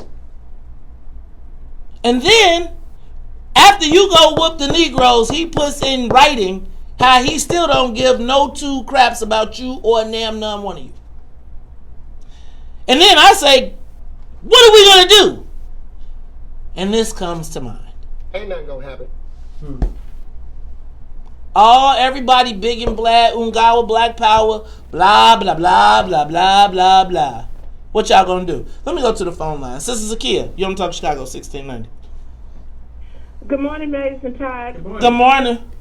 I'm glad to hear from you, brothers. Mace, I just love the way you just lay it out. I guess I call this Politics 101. Mm-hmm. Okay, I love your class. I love taking your class. But you know what? I wanted to go over this sample ballot that came in my mail. And I almost threw it away when I saw Dick Durbin's mug. Wait, Sister Zakia. Hold on. Because I need to point that out, too. Think about the gravity of the fact. First of all, Dick Durbin lives in Springfield. So he ain't even from Cook County. We got the biggest race in the county with Scott Neville and Kim Foxx. And they send us a white man in the mail talk about black folk. Dick Durbin, who crossed black people out every single time he can. I'm sorry, go ahead, Sister Zakia. I couldn't even hold it. Yeah, you're absolutely right. And he hated Roland Barrows, and he ignored him and worked against him when he went up there to Washington, D.C. Now, I got a sample ballot, and it's from the Cook County Democratic Party. And it has been approved in this little stamp. But I want to know when it came, and Kim Foxx is on there, Cook County Kim Real Foxx. Small, just she ain't no bigger than nobody else. Michael Cabrani, if I'm pronouncing it right, clerk of the circuit court, and somebody Rashid. Who's that? Abadat Nasser? I don't know who that is. First District Board of Review. But anyway, when you get when you go to the Metropolitan Water Reclamation District, it's only 3 that the Democratic Party is showing on this card, and I know it's more than 3. Isn't your wife? No, she's not running. But here's what I need you to do on that. You got to pick 3 people. Let me tell you. Remember, Sister Zakia, I was telling you about earlier this week or last week about how the North Side people had sent out an email saying don't vote for the black candidates on the race and just vote for the one white. See, and what the white guy, Cam Davis, is hoping that is that black folks would think that he's a black dude. So yeah, he's on here. He's on this. But he's not black. He's not black, though. Well, what about Kimberly Neely?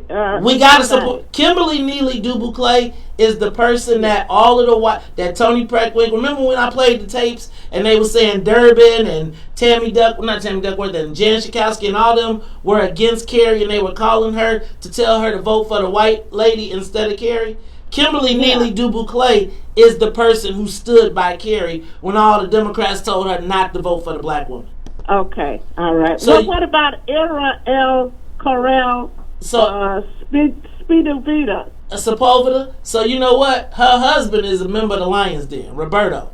Right? So I'm going to tell you, I'm torn in that race, but I would tell you that they have been big supporters, outside supporters of what's in it for the black people. She is a good person. I'm not going to say nothing bad about it. Well, I was very concerned in that race because, there's a group of us that stopped voting for all of the water reclamation. We stopped voting for all of them when they refused to vote for our sister who was running during that time, and they went on and they voted for Daley's nephew. Oh, they kicked the sister to the curb and voted for Daley's nephew, and we just stopped voting for all of them straight down the line. Well, let me tell you what I need you, Sister Zakia. I need you to stick with the water rec, and I need to make sure that you tell all your friends, listen, that's where Carrie is at. And I need for you to help her. But I need you to help her keep her board. To that sister. So, but here's what but let me tell you what, Sister Zakia.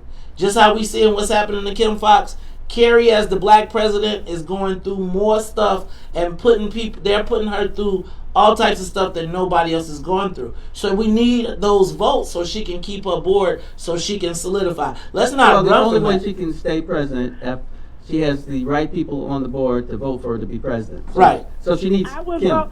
Look, Mace, I would vote for her, but I'm going to tell you, I can remember when a candidate or alderman had 2 sets of palm cards in their district or in their ward. One set for the white side and one set for the black side. Because Cliff Kelly used to collect them. We used to take them into the station and show them. Come on, bring them. I want you to still do that. Palm card trick. Do it. I want you to do it because we're going to call them out and we're going to catch them. Because they doing that. I tell you, I know where they doing that already.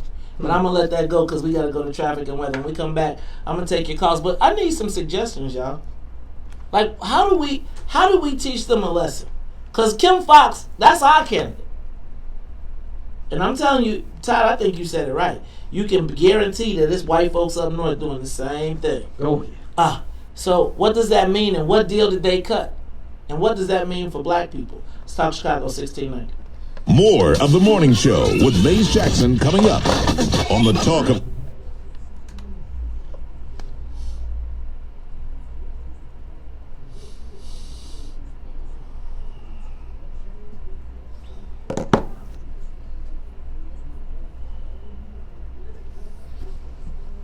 I'm saying anybody that, man. Like, but do you think, like, where's the black women legislators? Like, where are the black women? Black women should stand up and say, all Democrats. Yeah, it would be nice to see black women stand up for something that has to do with black women. Instead of getting propped up by white folks to go stand up for white folks' issues. Todd, you got the camera, man. I'm offended. Yeah, I totally agree. Black women could lead their own causes. We do have some groups.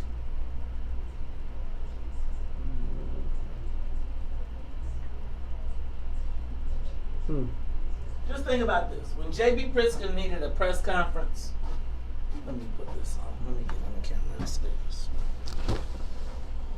Just think about this. When J.B. Pritzker was caught on a phone call talking about black people in the least offensive, within 10 minutes he had a swarm of black people standing up ready to defend him. Yeah. Without a doubt. They was like, and they came from all over the city. They did. Who's standing up for Kim Foxx? I have a person who suggests that Madigan is got to be retiring, because how could he go back to the black reps if he doesn't support Kim Foxx? Very simply. Very simply. What you gonna do? These niggas, what they gonna do? We done kicked their ass all day. What they gonna do? What are they gonna do, Todd? Well, if you joined it, you got to go hard to the wall. And so the only thing they could really do is say, we're not voting for you for speaker. That's the only thing they could do. That's right. They're like, I don't care what happens, I'm not voting for you. That's the only thing they could say. But they could ask for a vote.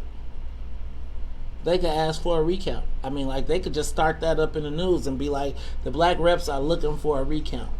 Or they using some parliamentary move. I would have some high-tech freaking lawyer. I go get Courtney Nottage. Well, Courtney ain't gonna do it, but I go find some high-tech constitutional lawyer, and I'd be like, yo, we want a recall. You don't represent our interests. You don't represent the interests of the party. And right now, everybody should be calling for him to step down as the chairman of the Democrats. Like, you might can't touch him as the speaker, but like if I was the freaking what do you call those? The state central committeeman. Yeah. I would call a meeting of the state central committeeman. I would immediately vote him out as the president. I mean, like, how can you like he's over the Democratic chairs committee? Yeah.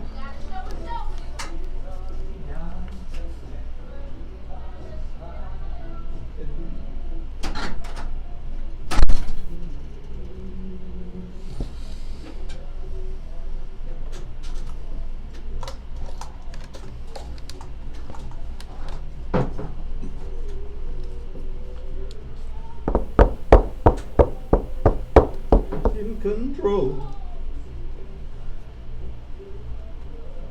Right.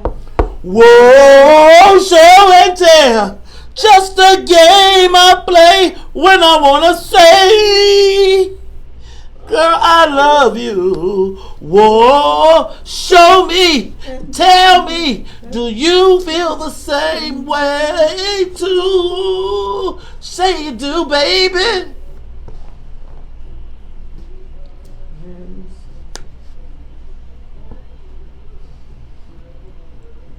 You are tuned in to the Talk Chicago 1690 AM.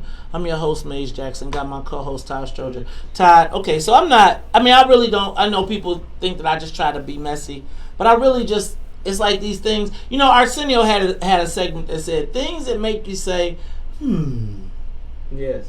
Remember when J.B. Pritzker got caught on the phone call? With him and Rod talking in their drawers on the phone, talking about all the black people they was eating popcorn, drinking beer. Right. this sitting on the couch. That emo and that, they was doing their whole thing. Yeah. And remember when J.B. Pritzker got caught saying least offensive, and within 15 minutes after that, there was a press conference, and there was a swarm of black people around him at the fried chicken restaurant. And they was all like, JB is the man. We know him better. From Tony Preckwinkle on down. Why? Right?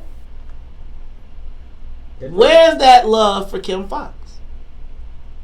Where are all of the black people that are standing up? And where's the white women? Right? Where your allies at? Because I'm telling you that the chairman of the Democratic Party, in my estimation, has a duty to carry all of the candidates. Like, think about this, Todd. Remember everybody we talked to about them, why the party wouldn't support Mike Carbonargi? Wouldn't support Richard Boykin. They was like, he was going to run against Kim Foxx. I heard a lawyer tell me that the reason black people should not consider Richard Boykin was because he was going to run against Kim Foxx. I bet you $1,000 today, you won't hear a word from him on Madigan not supporting Kim Foxx. Oh, not one word. No. Who's going to say something besides Mace Jackson? Nobody. Seriously. Nobody wants to touch the third rail. Maybe there's a couple of people, but... Right, right. Yeah, but it's so few, it's not even a handful. Let me go to Thelma. Thelma, you want to talk Chicago 1690. Good morning, Mays and Todd. Good morning, Thelma. I live in a senior building. There's over 100 people in this building. Our mailbox are stuffed with Munoz, Ortiz, and Durbin. I've been trying to get with that state representative Ortiz since before December with no response. But what I wanted to tell you, Kim Foxx flyers, they stuck about 4 of them on the other side of the wall. Our mailbox is filled with Durbin, Ortiz, Munez, all the white ones, Spanish ones. Kim Foxx, they don't care anything about it. And whoever's passing out her flyers need to do better than they're doing. Thank you, Thelma. I'm going to tell you, because let me tell you. See, this is, so, this is, Todd, let me tell you what's happening right now. See, it's a lot of smile in your face Negroes remember I told you there were people who would never, ever, ever be able to talk to Madigan if he wasn't in so much trouble right now on the black side. And so now all these black people are trying to get in on the team, and in the process they willing to throw people under the bus, including our very own Kim Foxx, and they don't even see it as they sitting in it's like sleeping with the enemy. Todd, I am the silence of black elected officials on this. I mean, and Tony Preckwinkle wouldn't even speak on it. No, she didn't want to say anything. Todd, that Kim Foxx is her legacy. Think about this though, Todd. This is how black people do this is how slow black people are sometimes politically. You, as the chairman of the Cook County Democrats,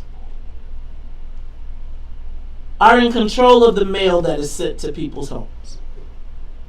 And you designed the mail to have a picture in the largest black county in the country.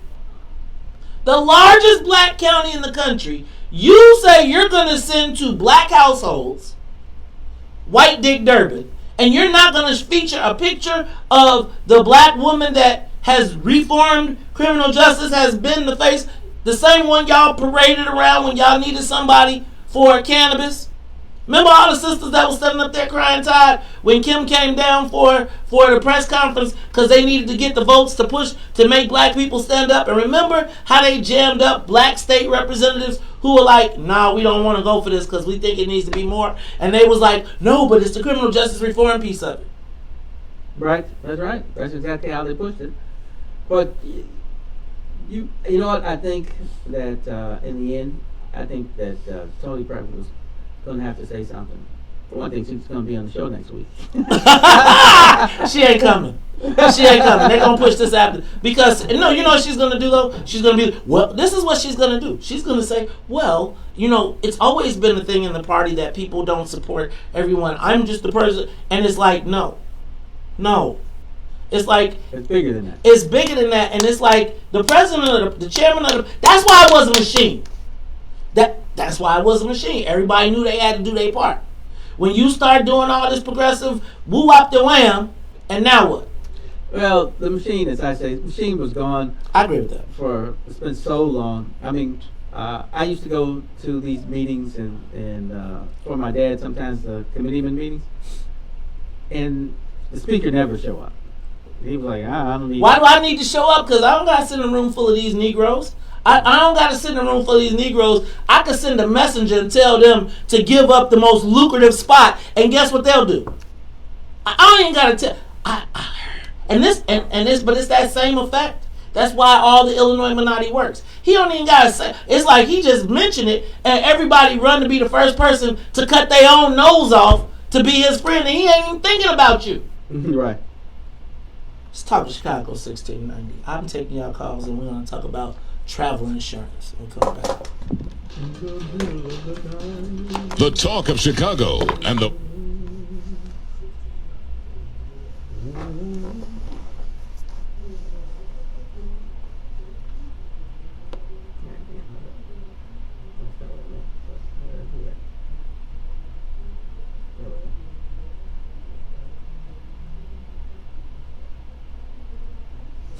Oh yeah, we owe Dennis. We owe.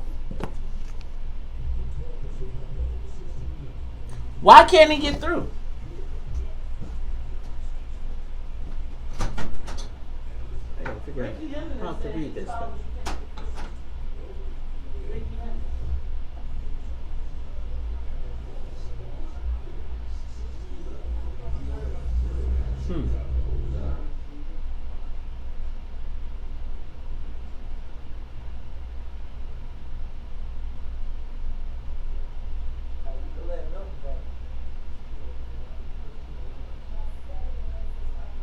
Yeah, that's a good idea, Michelle. Black Greek women should do some kind of organizational thing to stand behind Kim. I agree.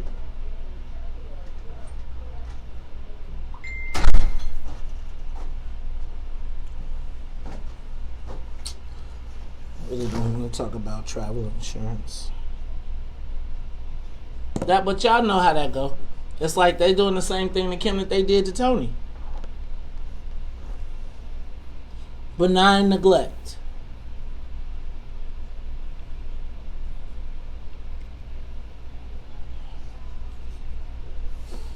Whoa, whoa, show me. Tell me. Do you feel the same way too? I wanna love you. Whoa, whoa, show me. Tell me.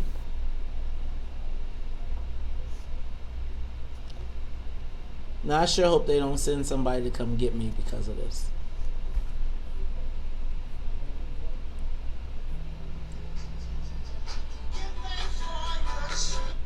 Uh-oh.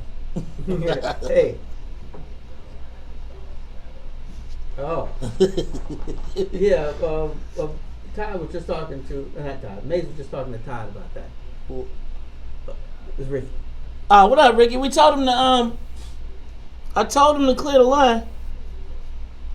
Here. Put him on speaker. Oh. Let's put him on speaker. We'll put you on speaker. All right. Yeah, just hold on. No, but put him on speaker. What's he want to say? Todd, tell him to call into the hotline then. I don't care. Oh, no. Hold on. No, we got a hotline. Our guest line. Are all the lines full? Alright, so here, we're going to have Ricky call in on the guest. Oh, we got to do this thing. Let's do this. Hold on. So, okay. Hey, tell him to call. Tell him to call at 817. 817. As soon as I get this off, we're going to do that. Okay.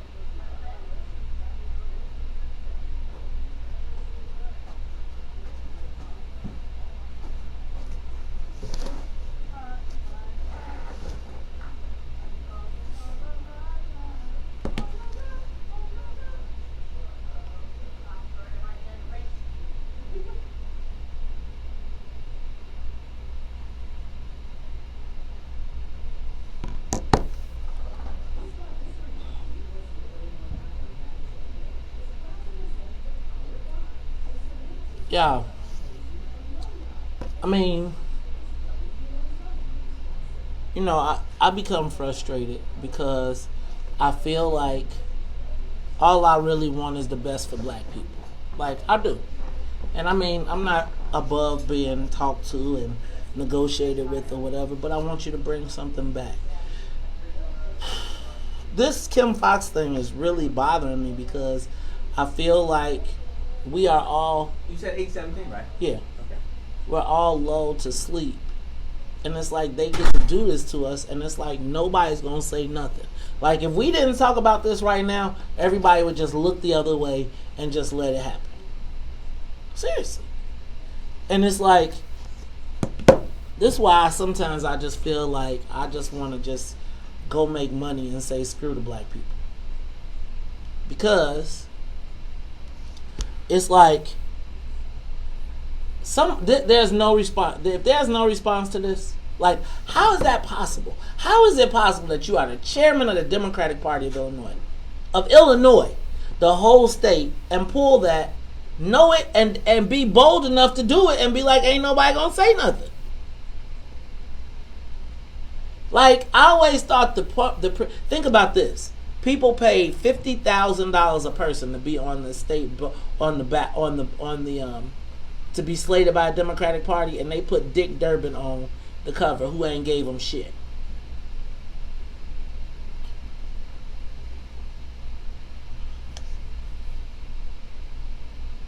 Oh my God. It's like, I'm so tired of us just being lame ass victims. Like they could just do anything. Like, you know what I'm saying? I feel like some days I feel like every time it's like when you go to when you watch the jail movies and you watch the dude and you be like, oh, he's gonna be the one that's gonna get it, right? You know, like, it's always the dude. It's like they always know that the black people are the ones they can come get.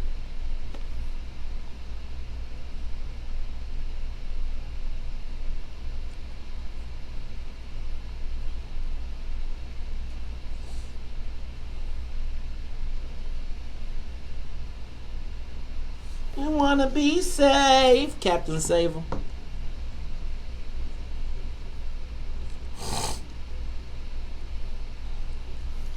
So now I'm gonna tell you what's happening right now. Right now, all of this is being recorded, and there is like a lobbyist going to share this with Speaker Madigan and tell them that they got to do something to get me. Right? That's what's happening.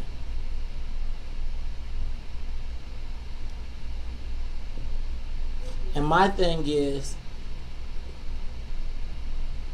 I want us all to do better. Like, I want to do better. Don't get it twisted. I want to eat, and I ain't tripping. I'm going to make me some money. But it's like, I'm just saying, like, think about this. Think about the fact that right now, in the face of knowing that he's fucking black people over this way, they're going to have black people that they're going to try and send at me. And those black people will be willing to do it instead of being like, yo, he's right though.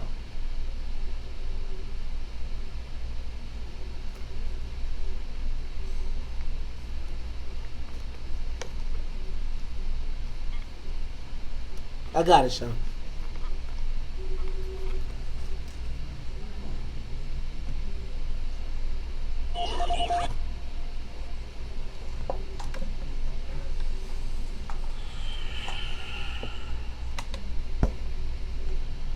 Rise and shine. Wake up! Wake up. Wake up! Wake up. Wake up! Wake up. Wake up! Rise and shine with the WVON Morning Show. Wake up! Wake up! Wake up! Featuring Maze Jackson. Do you understand the words that are coming out of my mouth? The WVON Morning Show. Wake up! Call 773-591. Head out on the highway, looking for adventure, and whatever comes our way, make it happen. Make it love in a loving grace. Run all of the guns in one shot, explode in space. Lightning, everything will thunder.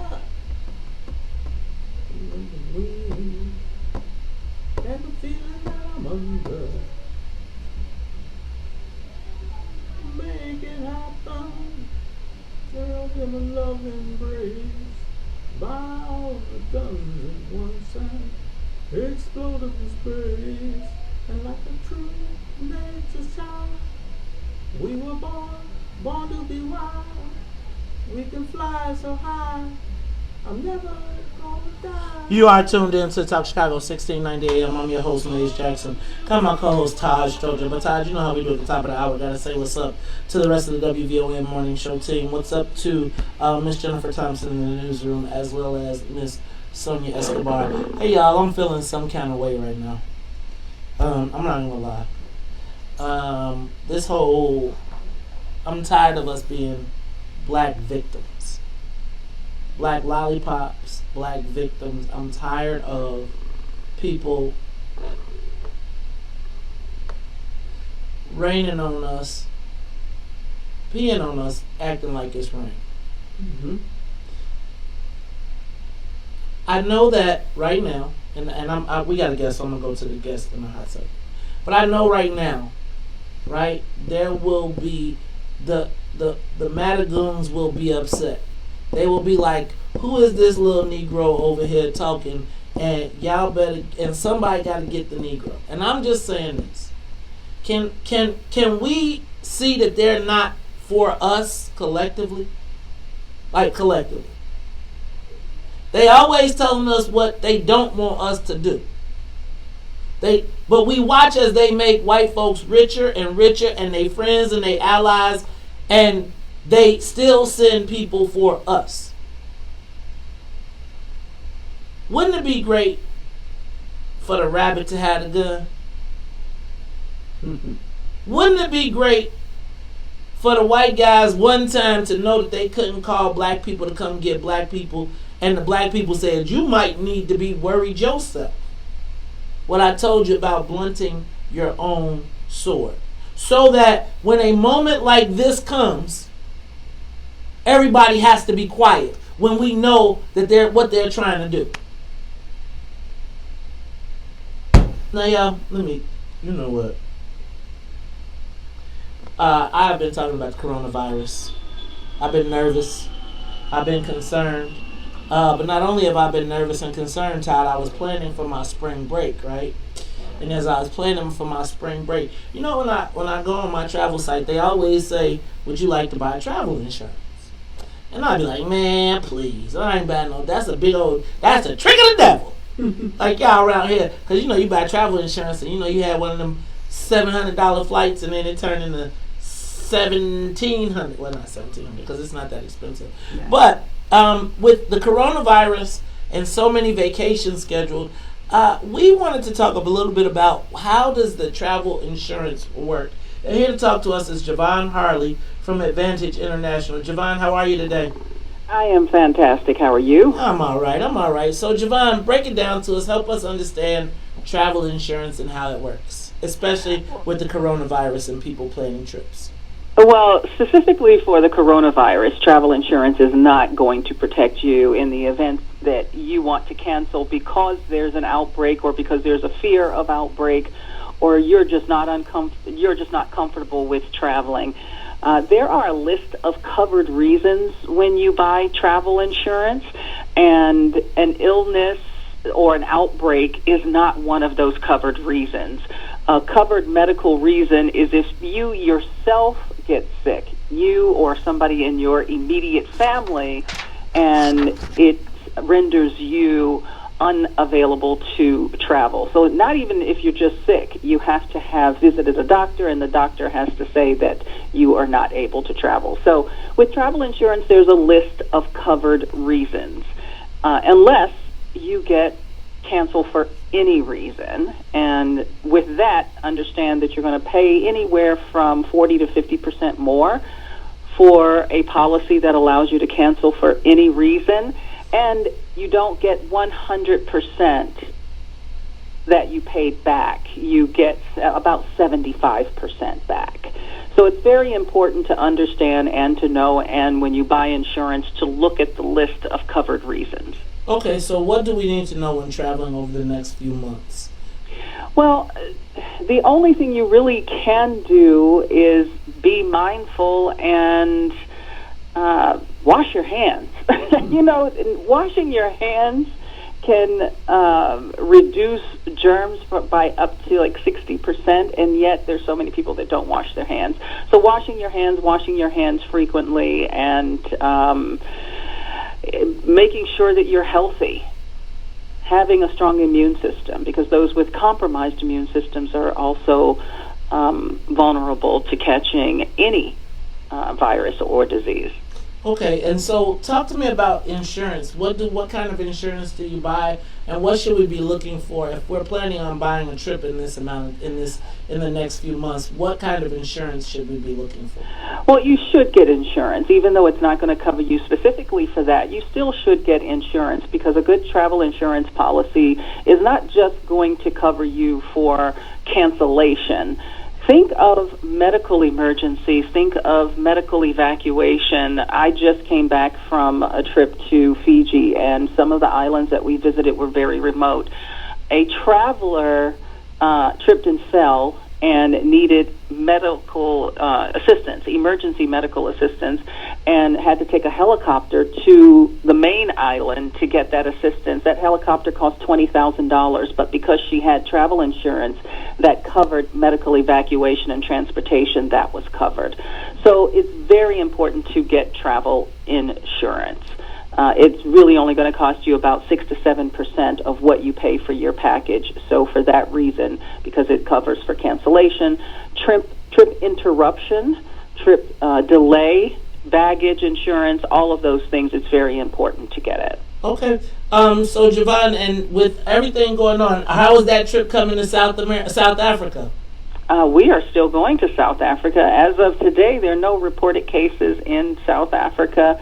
And actually, the only country in Africa that has any reported cases is Egypt. So we're still going to South Africa, and we're still going to have a great time. All right. I'm going to tell you what, I look forward to it. You know, I think I may reconsider when I'm scrolling past that box that it's not just a scam. Because I'm always like, you know, when you go to Best Buy, they like, you want to buy the protection plan. And you're like, I don't need that. And the next thing you know, your ticket has gone up. But that travel insurance, I never thought about the medical emergency and need a helicopter to get back to the island. But I haven't been to Fiji either. So, but that puts things in real perspective. All right, Javon Harley, tell people how they can catch up with you.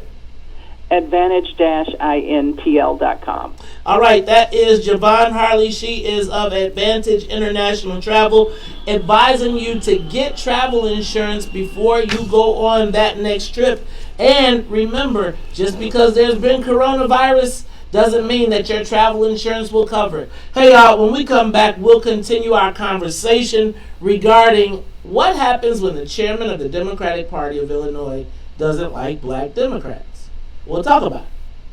Talk Chicago 1690. We'll be back. More of the morning show with Maze Jackson. I mean, I feel like if they're going to do these segments, then they got to tell us something different than, like...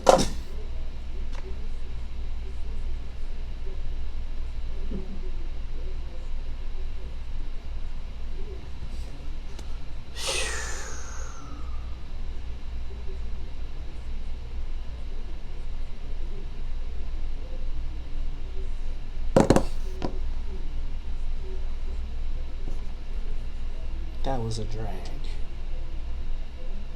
Take a moment, share the broadcast. Hey, I learned something. What up, V-Ron? I'm going on some big old trips. Get insurance. Yep.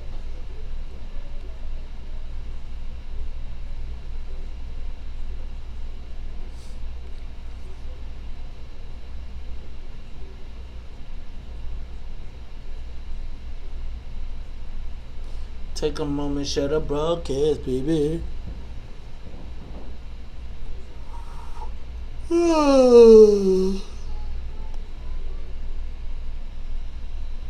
Everybody look at Todd. Todd, you're on this camera. Yeah.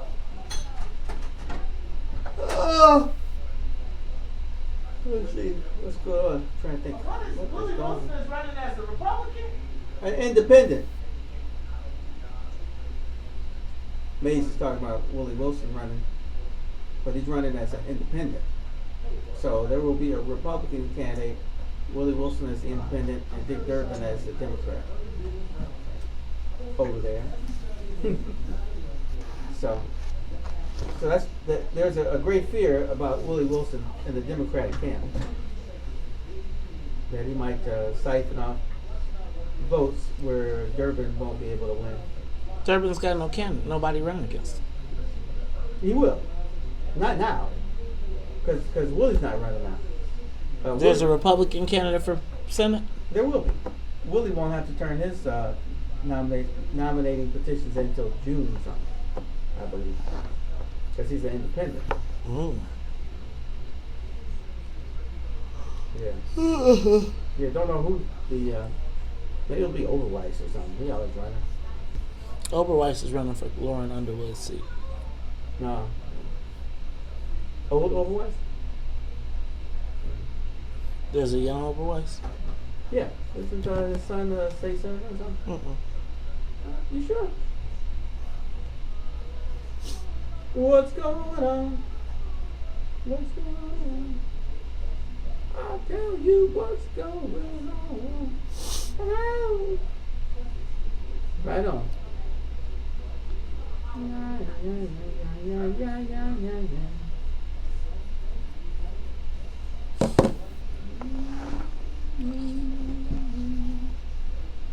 Where are the chairmen of the Black Caucuses? Todd, you don't have no strategy to help Kim? You're like, I'm not worried about Kim. It's not a priority of mine. I like for her to win. But I'm not finna. But I ran my race. Like, I was like, so my question is, do you have any advice for Kim as a person who had one term and, like, what could she do? Somebody said that this Jussie Smollett is the same thing for her as Laquan McDonald was for Anita Alvarez. It's a issue that she can't control, and it has a life of its own, and it just keeps getting bigger and bigger and bigger, and the more you talk to it, the more you feed it, and if you try to address it, it only becomes like a briar patch, and you keep getting stuck further in it. It's like me in taxes. You know, everybody raised taxes, but you can't actually defend your tax if people beat up on you. If people keep on talking about it, then that becomes the issue. Hit that door with you. So, yeah, I mean, I understand the problem.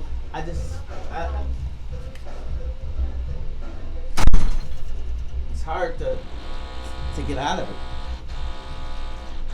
it. We all have pain. We all have sorrow.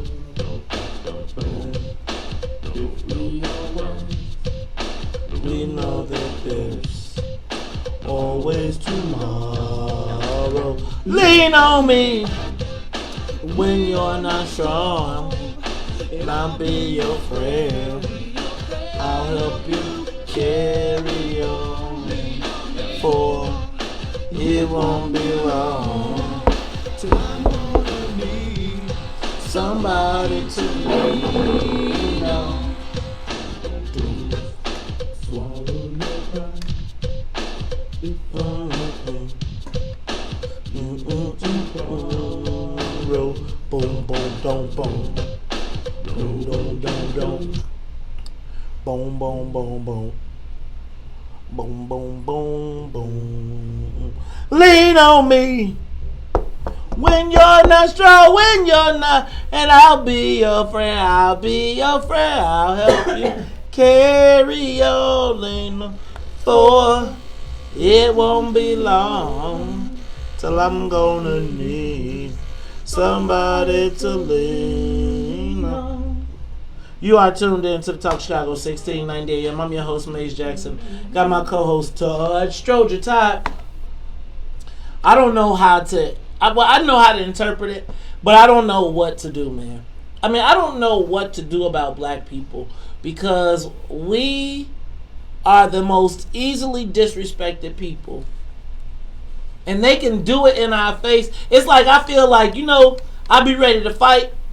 I'll be like, come on, y'all, let's go. We're not going to take this no more.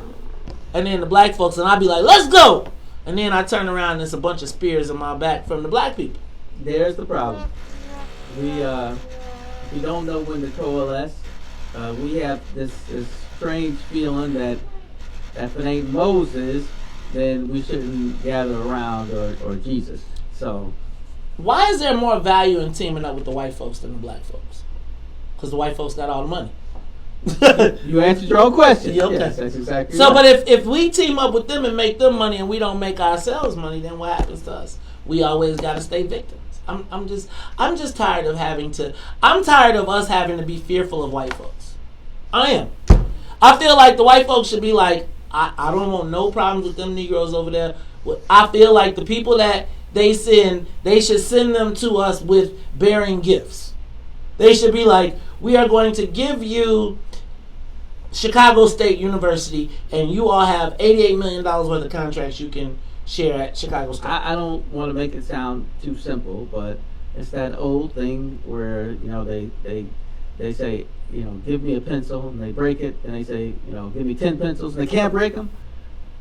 We don't believe in that 10 pencil thing. It's like, well, I want to be my own pencil. Well, you know what? Here to give us a little insight, well, you know what, to share a little perspective. It's everybody's. You know, this guy, he is going to give us some color commentary. It's all the way from Hollywood. That's right, because it is Hollywood. Ricky Hendon. You know what? Actually, can I tell y'all why my front door and look down the block? I could see Ricky's joint. What's up, Ricky? How you feeling, man? It's Hollywood. Ricky Hendon on the live line. Ricky, what's wrong, man? What's wrong? What's going on? What am I missing? I'm moving back to Africa. I don't know what you gonna do, but I'm moving back to Africa and give me a Popeye chicken sandwich. Man, listen, Madigan is a control freak. He's always been a control freak. The Sun-Times wrote a story about me, very negative, because I called Madigan out. We were at a meeting in the governor's office about a Chicago casino. And Madigan told Emil Jones to his face, I'm not going to let you make no black millionaires. And Emil told him, you making white millionaires. And everybody got up and ran out the room, and the press asked me what happened. I told them exactly what Madigan said. And they was like, oh, Ricky Hendon being racist. No, I'm pointing out racism. You know, our people, Mays, you said it, you put it right on the point. I'm damn near giving up on black people. Man. I'm African. I'm keeping it real. I'm going to be Jamaican or something, have 4 or 5 jobs, something.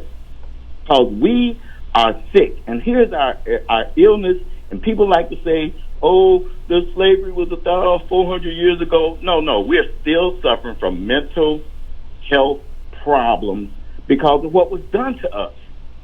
And we're in denial about it.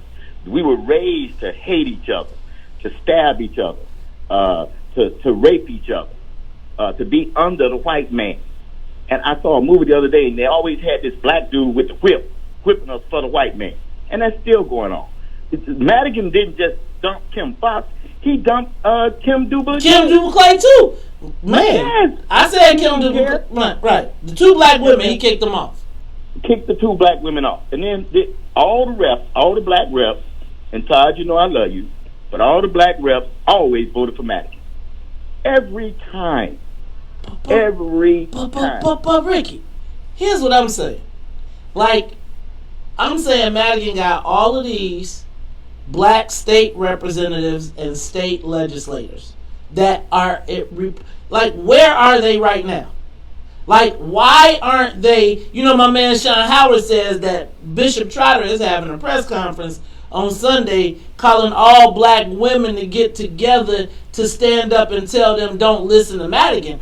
But I guess my question is that, like, that's not the voice that he pays attention to, because we already know he don't care about nothing but the people who can vote for him. Right. Exactly. And so my question is, where are all the black female legislators who were standing up behind Kim Fox crying about all the people they was going to let out of jail while they was going to make these white boys re-rich? Where they at? I'll tell you where they at. They going to say stuff like, ooh, I was there.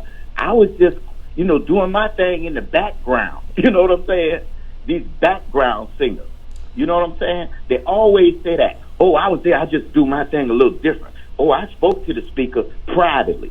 They are we are in such bad shape.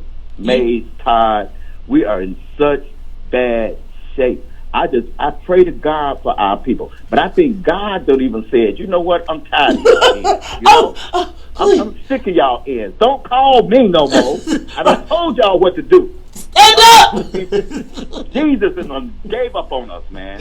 Lord, Ricky, hey, I appreciate you. It's that bad. I'm that bad. I'm going to tell you. I don't even know how to explain it to me. Sometimes it's like I don't understand how the person, like, he gives you example after example after example, how he don't care about you, how he MF you, how all his friends have gotten rich around you, and then the first thing that everybody says, they don't want to offend him.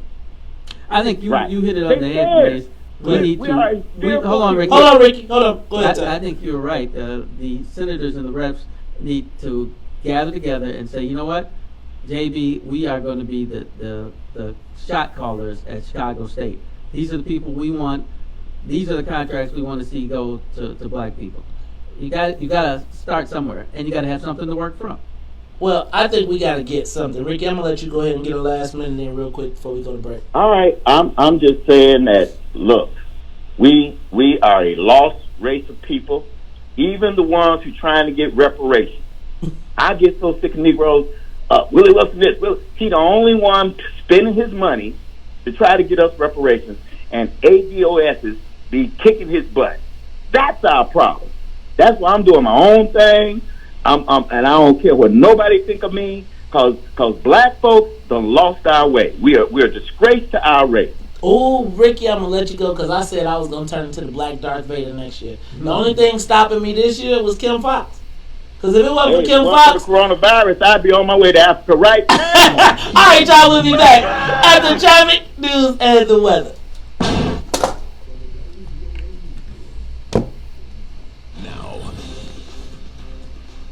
It is 18 degrees at 8:31. I'm Jennifer Thompson, and here's what's happening.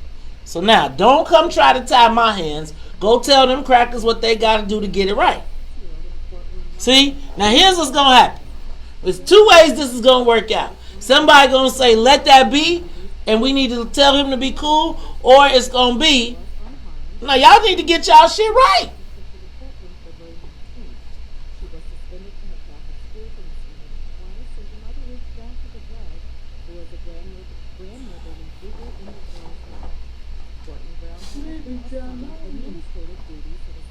Whoa. No, there's got to be some kind of, you got to make a demand and make it happen. And if it doesn't happen, there's got to be consequences for your action. For whoever's action. Man, I'm saying we need to go encroach on his shit too. We want Chicago State and some of your shit.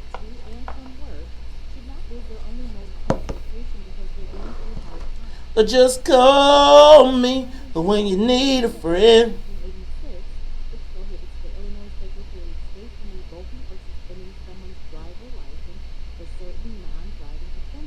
Whoa, baby, now call me.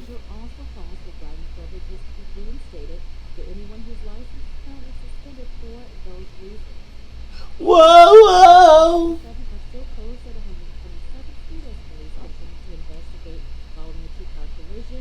In the southbound lane near 140th, just after 2 this morning. One of the cars went off the road onto some railroad tracks below Berkshire into Plains. A person in that car sadly died, according to police. The Rock Blagojevich will send you a personalized custom greeting for $100. The former Illinois governor has joined Cameo, a Chicago-based website that allows celebrities to interact with users via video. Hey, it's Rob Blagojevich.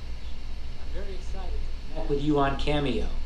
If you want a birthday greeting, an anniversary greeting, motivation, or any other kind of shout out, I can't wait to hear from you. This is his first public effort to make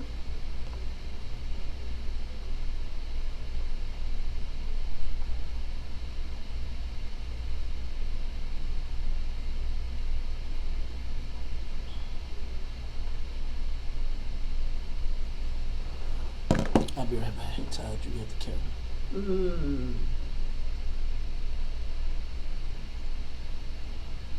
Yeah, Todd, they're trying to talk to you. They're saying, Todd, you're the best. I should, sometimes I try to read the comments, but sometimes I'm like, dang, I can't seem to read all of them. They're going too fast. They just moved up.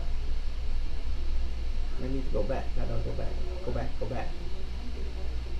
Ricky's right though. That, yeah, people vote for Madigan, but even if Madigan's a speaker, that doesn't mean that you don't put pressure on them to get what you need. That's what's actually missing, is the pressure.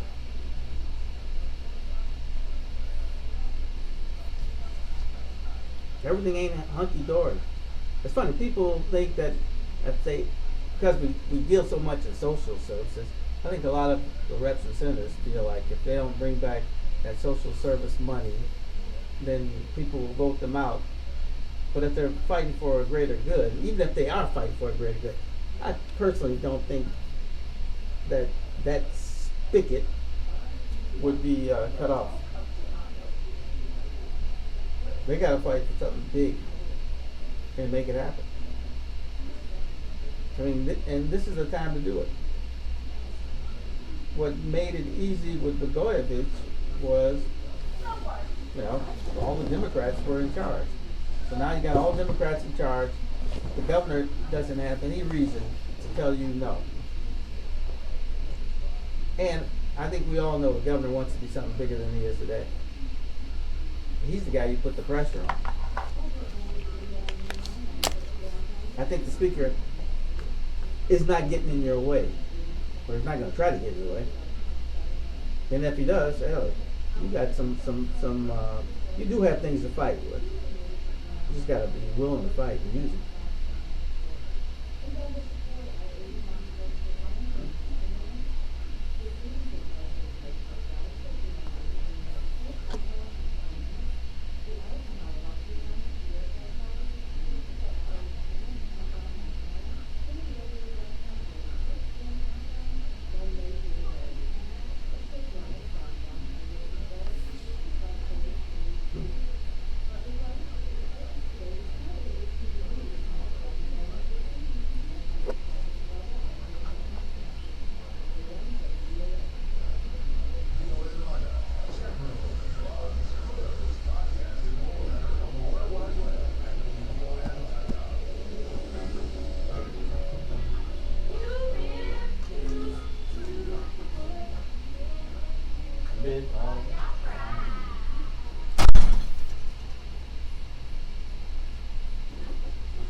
Did y'all clear the lines? Why did they clear the lines? She don't be paying attention. Yeah, but I'm not much of a line clearing guy.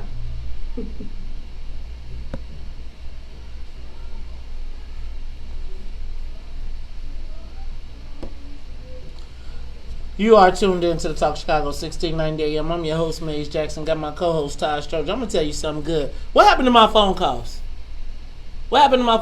Did y'all delete my phone calls? Let me tell you. Call back.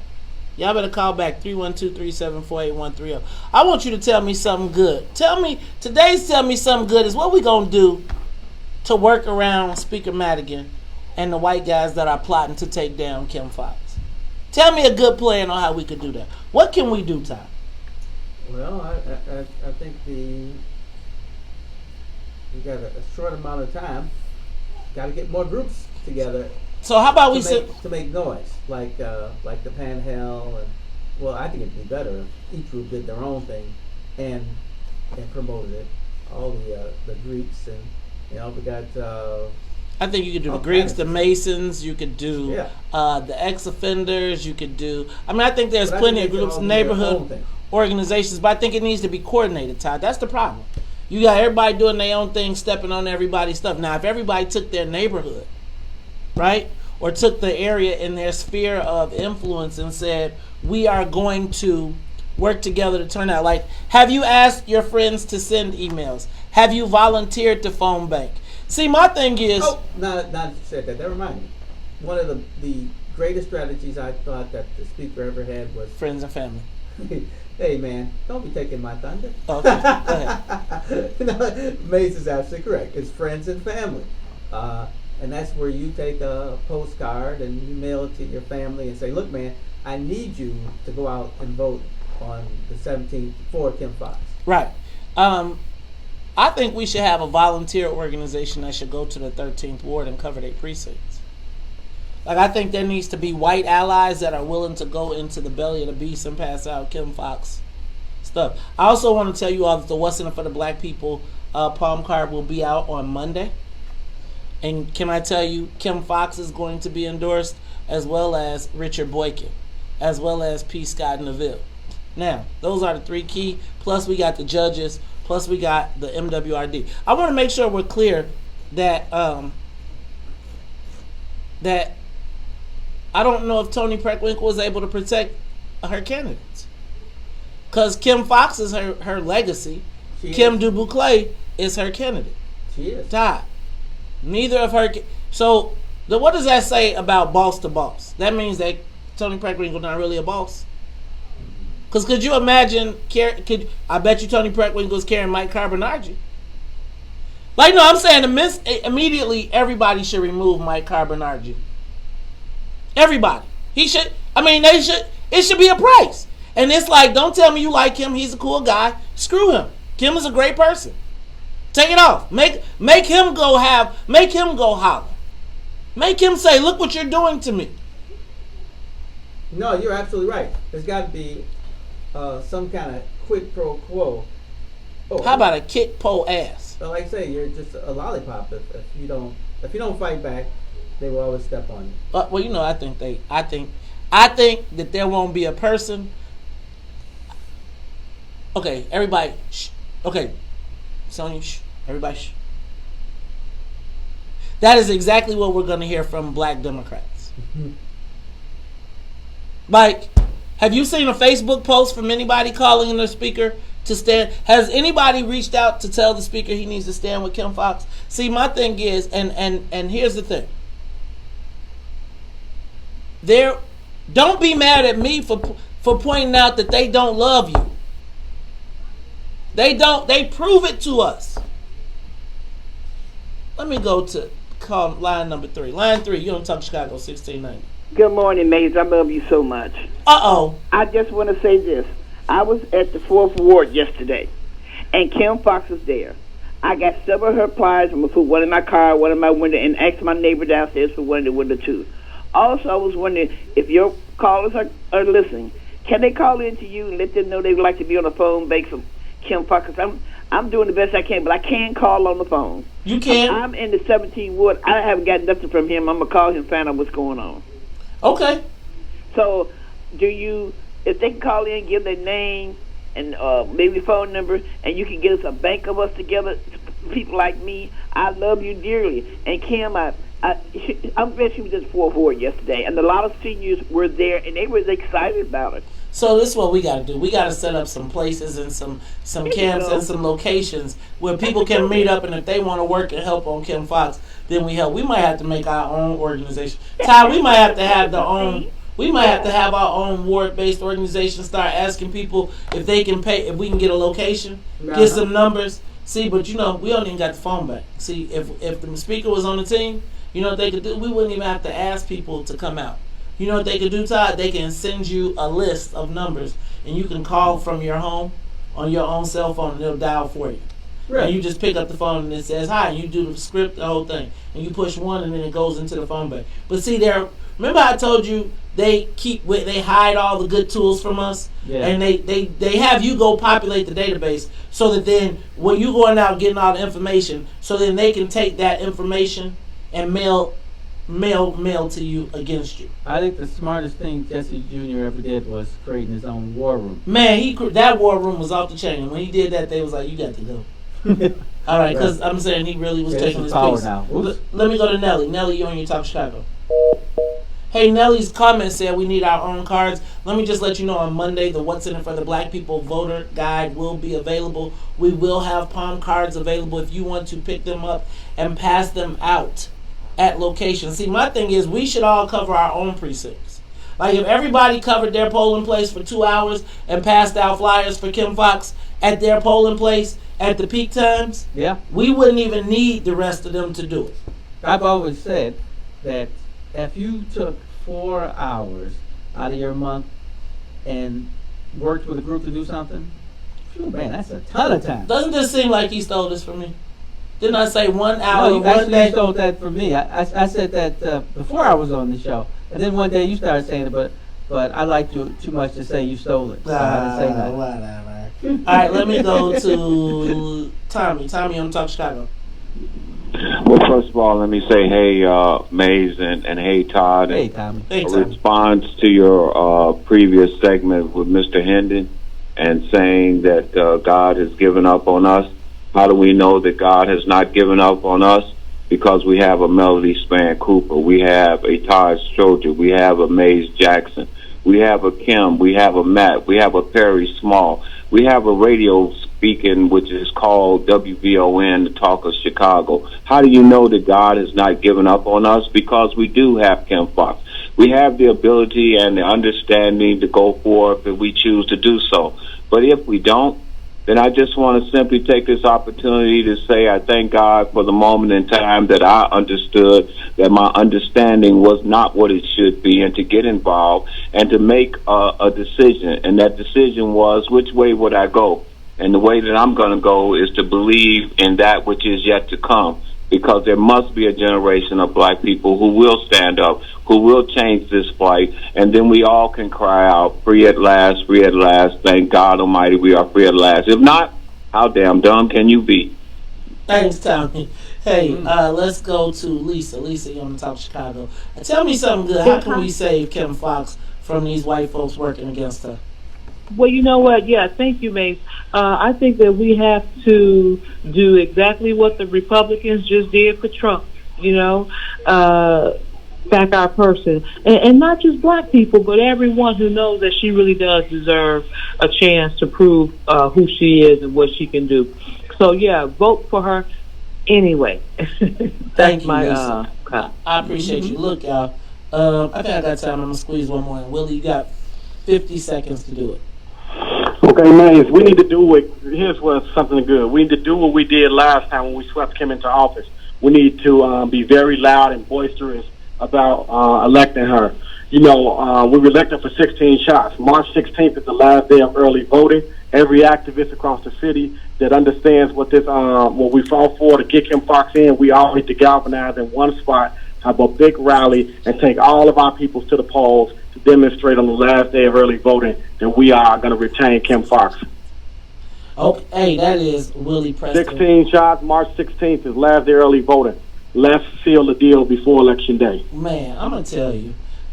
Thank you, Willie. I'm going to tell you. So in case y'all forgot, let me just give you something. Just in case you forgot why we elected Kim Fox.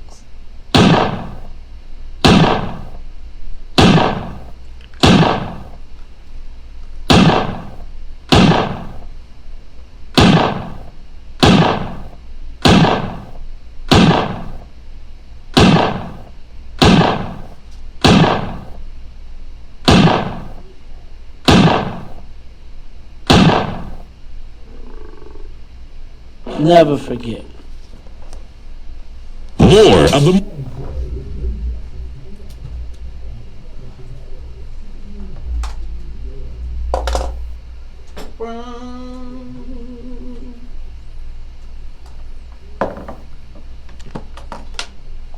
Love, so many things I got to tell you, but I'm afraid I don't know how. 'Cause there's a possibility that you'll look at me differently, love. Ever since the first moment I heard your name, I knew that by you being in my life, things were destined to change. 'Cause love, so many should name it very love. For better or worse, I still will choose you first.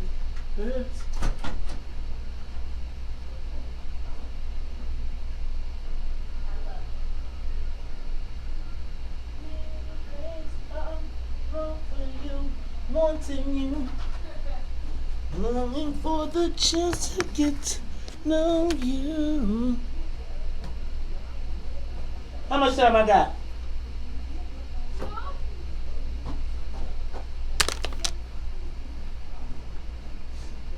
Jay's like his commercial should be 2-5, 16 shots.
Tell me.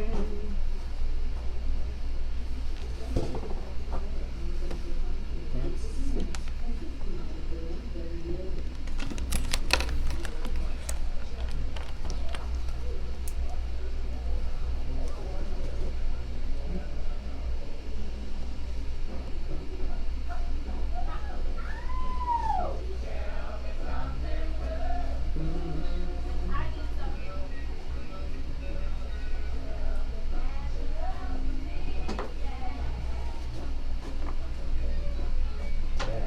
Something good.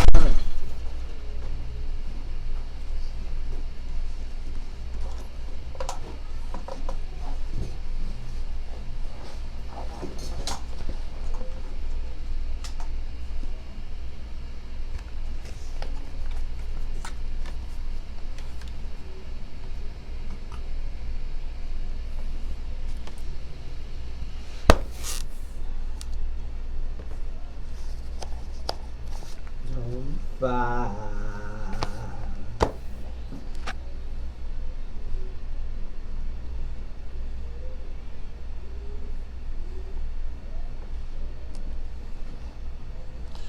You are tuned in to Talk Chicago 1690 AM. I'm your host, Maze Jackson. Got my co-host, Todd Stroger. Todd, just tell me something good Friday. And you know what? I think that the speaker putting in writing his real intentions or what he really thought about criminal justice reform is really a good thing. I think it's really a good thing because I think it allows black folks to see where we really stand. True that. I think that now there'll be people who will want to cover their eyes. There will be people that will make every excuse in the world. They will tell you politics is local. They will say, well, he probably polled. Well, let me just tell you something. As the president, as the chairman of the Democratic Party of Illinois, your job is to fight for Democrats. Right. Right? Like, no, really. And even when it's hard. Let me go to the phone lines because I want y'all to tell me something good. Could this be a moment we could get free? And probably not. I wishful thinking. Michelle, you're on Talk Chicago 1690. Good morning, guys. Good morning. I have three things. Number one, I am available for the woman who called in to volunteer. If y'all have a calling place or whatever, I will leave my telephone number. That's number one. Number two, we talked about the Greek women getting together. I know she's affiliated. I think it's AKA. She's a Delta. Really sure. She's a member of Delta Sigma Theta. Okay, that's good enough. You know, of all of the Greeks that stand together for a lot of different things, the Greek women should really organize and get together and stand behind Kim, the Black Greek women. And number three, I know, Maze, that you are into like T-shirts and caps and stuff like that. I have an idea for a hat and T-shirt campaign if we could do something really quick before election time. So, I mean... Leave your information with my producer, Todd, and then we'll follow up with that. But what I want to do is direct you all to the Kim Foxx website, right? Because you don't have to wait for us. You all can go to Kim Foxx website and sign up to volunteer, the phone bank, etc. But y'all, this should be an example of why we need our own black infrastructure. Let me go to Green. Green, you're on Top Chicago. Yes, Maze. My first question is, where do we get the cards on Monday? Second, all the black churches in Chicago, this is my appeal. I want to get with you, Maze, and that mailer that you want to put out. I want to give a donation toward that, and I need information.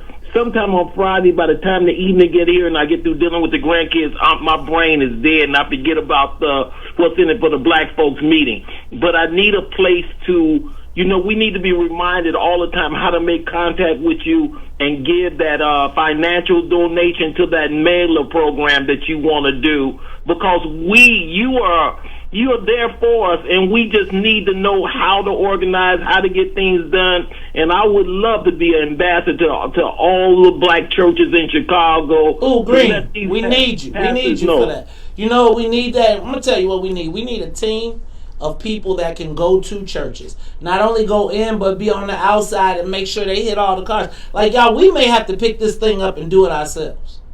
Like That's literally. what I'm talking about, and I would love to be able to hit those pastors and churches I have a great affiliation with some, and let all of one know that this is about us. Black unity ain't got nothing to do with hate. It's about us loving ourselves enough to get behind Mays and Todd and people that got our best interests at heart and go for real. You asked us what we gonna unify around this election. It's about self-worth and determination. Thank you, Green. I appreciate you. I'm going to tell you. You know what? I'm going to get all that information. And Monday after we had the printed palm cards, I'm going to tell y'all where y'all can pick them up. I know it's going to be. It's going to be on 29th and Wabash. Let me go to Lewis. Lewis, you want to talk Chicago?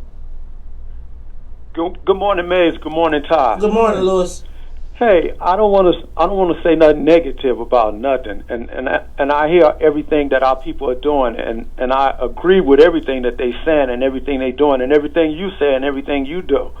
But there's a phrase, and this phrase says that everything is not what it appears to be sometimes, And with that phrase in mind, what I'm trying to say is that you said that they had palm cards, and none of the palm cards had Kim Fox's name on it, right? Or Kimberly DuBouclet, the two black women. Go ahead. Okay, and so with that in mind, what I'm trying to say is that maybe Kim Fox doesn't want to be a state's attorney, and the reason why I say that is because you have to look at what just happened. They just re-indicted Jesse Smollett, and maybe there might be some kind of deal or something going on that if she just stepped down, but she don't have to step down. Thank you, Lewis. You know what? I'm not going to go further there. I want to tell you I appreciate your call. We going to do our thing. I'm not going to worry about that. What I'm going to worry about is us getting people out. Antonio, you got to do it really quickly. Really quickly. What's up, my man? Antonio. Yeah, man, so I'm hosting a phone bank for State's Attorney Kim Fox tomorrow, 2243 East 71st Street. Black Power Happy Hour. We're going to have food and drinks provided. Just come, bring your cell phones. You can get out the votes countywide. Thank you, Antonio. What's the address one more time? 2243 East 71st Street. And what time? At 5 p.m. 5 p.m. Okay. Hey, man, y'all, look, it's like we can't. Remember I told you ain't going to be no Calvary? Remember I used to say there is no Calvary? Yep. This is what we need to make sure we have, though. We need to make sure that there's not no black buffalo soldiers coming to kill the black people. Like, we can do our thing, but could y'all please make sure? Can we all not whoop on each other for this? I mean, I'm saying, the speaker clearly declared that he don't care about black women. Not electing them. Not electing them. He took the two black women off, the slated black women, biggest candidates. Nope, didn't bother him whatsoever. Didn't feel like there's going to be any. And didn't worry about y'all. And what you know how somebody go, what you going to do? You know who's going to say something? David Moore. Hey, that's funny. David's name came to mind. David Moore is the only person that's going to say something. Look, so for Jennifer Thompson in the newsroom, for Miss Sonia Escobar, she is the musical conductor of the Soul Plane. For my co-host, Todd Stroger, I am the host of the WVON Morning Show, asking a question every day. What's in it for the black people? And if you don't like it, you can still tell them. May said, we out of here. Peace. The talk of Chicago and the voice of the nation. 1690 WVON, Berwyn, Chicago. Some auto.